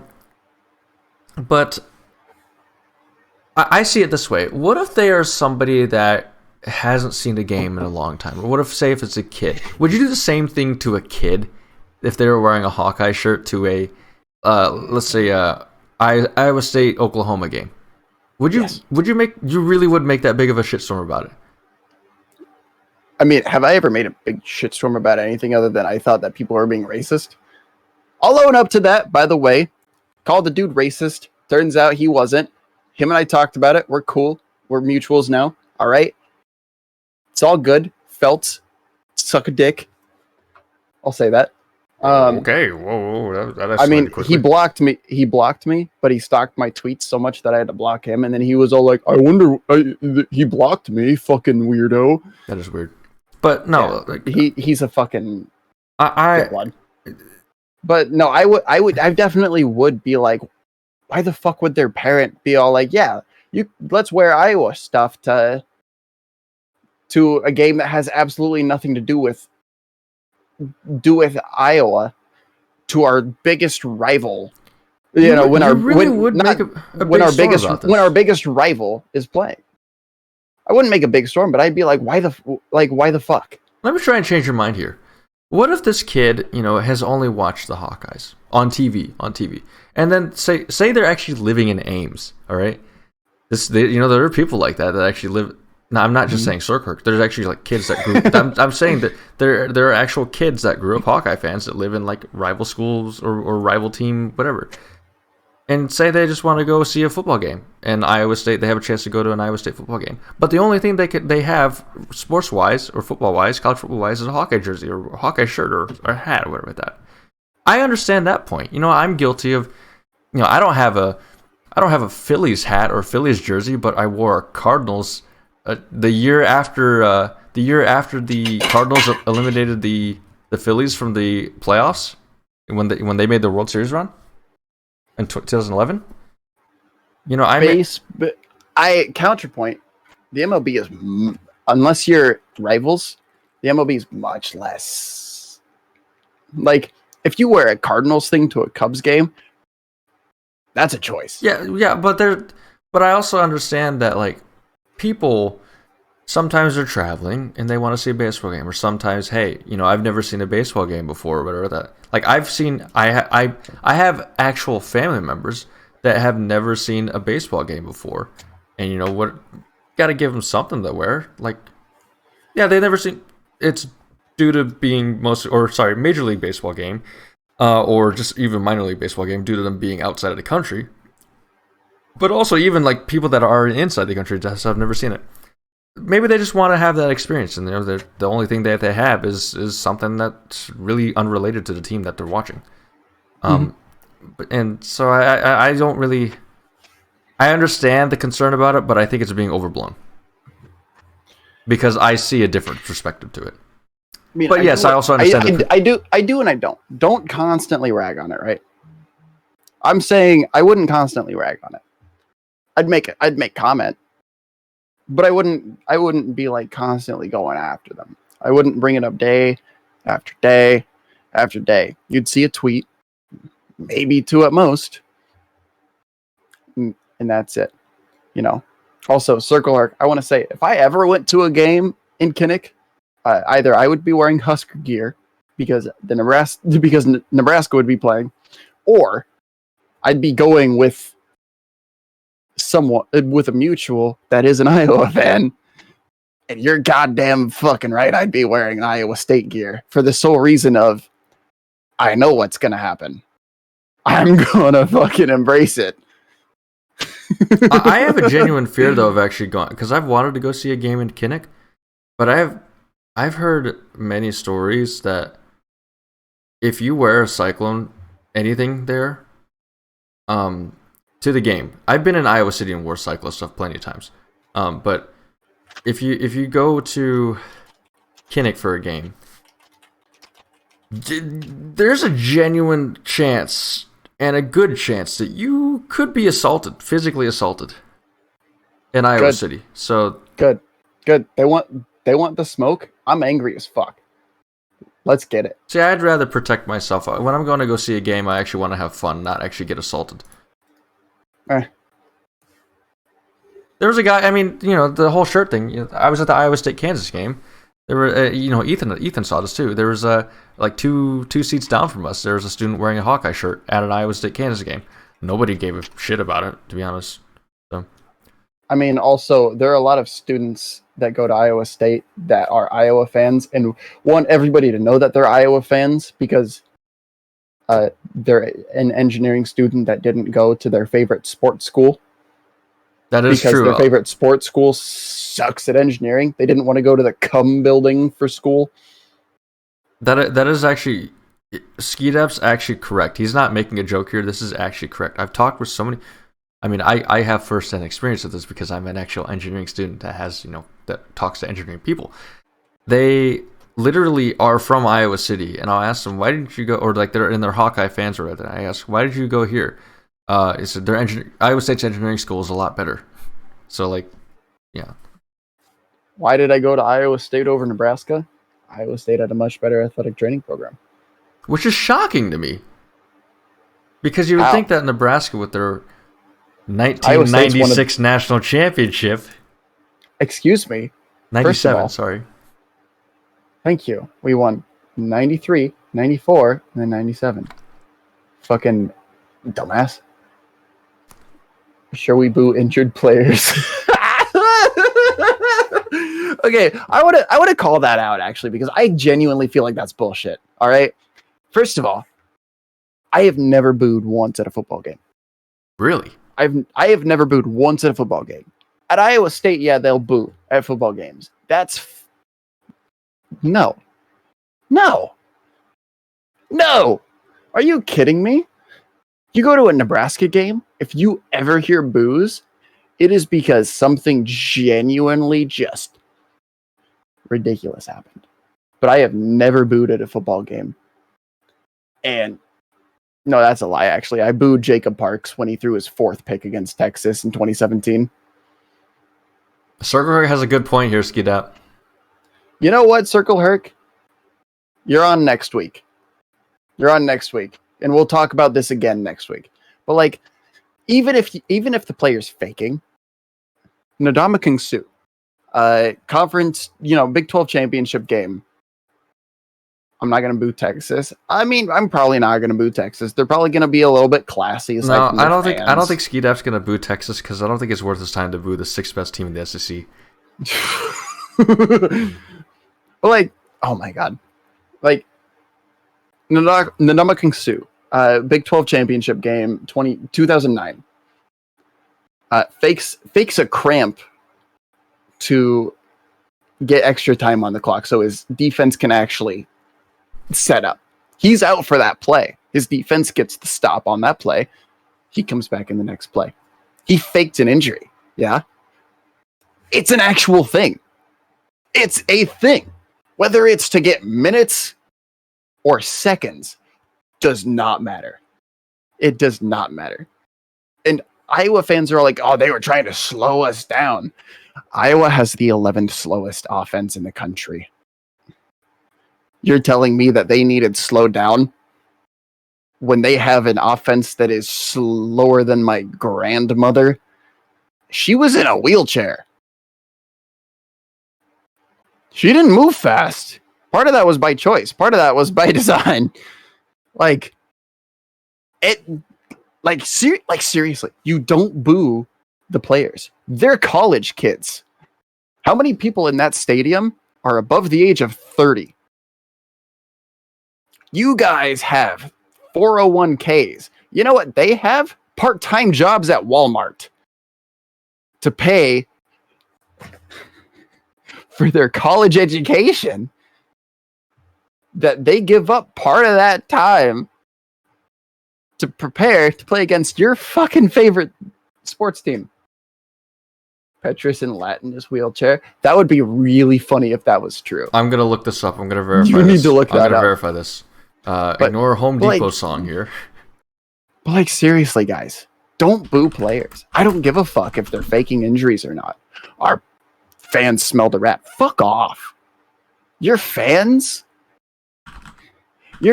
got their fucking nipples all red because they learned that they were going to have beer inside their college stadium. Like everybody's all like, oh, I love Sassy Kirk. And then they hear that Matt Campbell made comments about Iowa 2 years ago and they go, he has no respect. Side tangent. What? According to Google Translate, and of course we all know how reliable Google Translate is, Petrus is rocks. So wheelchair, got it. You can defend. Okay, Circle Herc. Next week we will have an actual discussion about it, and I 100% respect anybody's stance on this. I come from a culture where you respect the players, you respect the game that they play. Ethan's got a point. Ethan's got a point here. Jesus, Ethan. No, you can't bring that up. Okay, for those of you that don't know, Ethan's calling you out a hypocrite. He's got a point. He's got a point. He's got so much of a point here. Oh my god. No, that was different because I didn't harass them until their graduate assistants started talking shit. That's what I was like, look, man, you've got your fucking college degree. Bring it up. Bring it the fuck on. No, I got Baylor's graduate assistants for their volleyball team fired one year because they started talking past shit.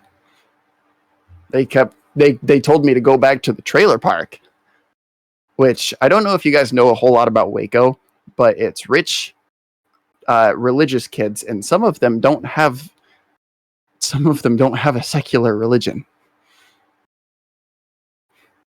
You know, last I learned, the best thing in Waco happened to be raided by the FBI. So, just saying, take that how you will, Joe. Don't insult him. I love Joe. I love Joe. I hate that he named his kid Theodore just so he could call him Teddy Bear. But like, Jesus. But like, tell it to his face, man. I love Joe. Teddy's cute as fuck. I love Teddy. I still remember the story of Joe's story of the three-way that never was. The three-way that never was. And then somehow that led into the look, man. If the first thing you notice about an orgasm is the spell, we need to have a talk about your priorities. That made it into our intro, by the way. So it's true. Speaking of which, I'm gonna run a poll on Twitter. I'll run a poll on my Twitter at Skeetup about whether you guys like short hair Jason or long hair Jason more. Because personally, I prefer short hair Jason. I thought that short hair Jason was so much cleaner. Like he just looked cleaner, and I noticed that you were shaved more often, and I like short hair shaved Jason.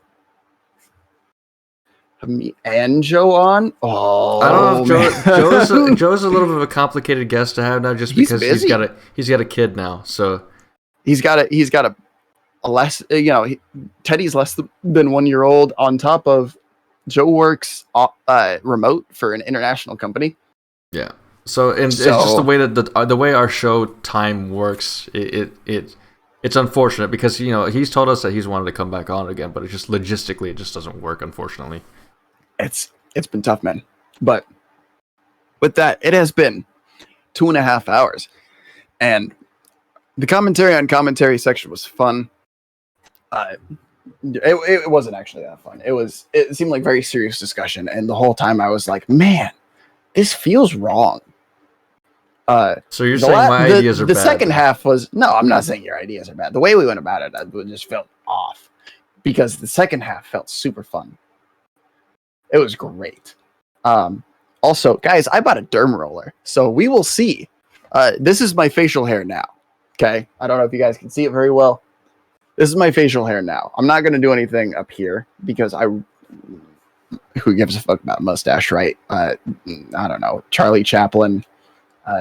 Fascist dictators, whatever. Okay, but we will see if I'm able to. You know the reference I'm making. Everybody knows the reference I'm making. If you don't, then I would suggest that you learn history, because last I checked, we've had two major fascist dictators in history, and one of them was the 45th president of the United States. What facial hair? Fuck you, Ethan. I get more facial hair than you get pubes. Let's end, please. Let's please end. But yeah, so we'll see if I can actually grow out a little bit of hair. I think it'll be funny if it actually works, because then it's like, holy shit, what the fuck? The TikTok ads are right. But yeah, it's literally metal spikes. It hurts. It sucks. But also, if you press your fingers on it, you can't feel a thing. Press it in your face. Ow. So yeah. Jason, any final thoughts for the week? Final thoughts. Apparently my ideas are crap. No, we need it though. I brought it up just because I'm deeply concerned for something that I love. I'm deeply concerned. I mean, why? If I'm not deeply concerned for something I don't love, then you can call me a psychopath. But we probably should have talked about this yesterday. But also, this is Untitled, Underqualified. I was also, in my building on campus. In a coma. Probably, staring at a computer screen. Staring at two computer screens, trying to figure out how to design a PCB and try to do this thing, was very mentally taxing and autonomous. I honestly, I didn't even know it was 6 o'clock until I looked at the clock. I probably could have kept going for another 3 hours. But final thoughts. Not much, to be honest. So sick. My final thoughts. Yeah, I stood on my soapbox today. For those of you that weren't around to hear it, find someone. Just ask them how they're doing. That's all I ask. All right. And with that, make sure to follow the podcast on Spotify, Apple Podcasts, whatever the fuck you listen on. We're there. Oh yeah, we're there, boys. Even YouTube Music, you can get us on there. It's just YouTube videos, but without the video. Hell. Anyway, yeah, make sure to follow the podcast on Twitter at Underqualified. Make sure to follow Jason on Twitter at J_Wrangle33. Make sure to follow me on Twitter at Skeedap. If I hit 500 followers by the Texas game, I'm going to wear a reflective bodysuit with crew socks and Chuck Taylors, and that's literally it. I'm going to be cold as fuck. Yeah, check in on someone, and with that, hope everybody stays safe, stay smart, and roll clones. Roll credits. Hope to see you next week. I hope that I'm here next week also, but we'll see. Have a good night. Bye-bye.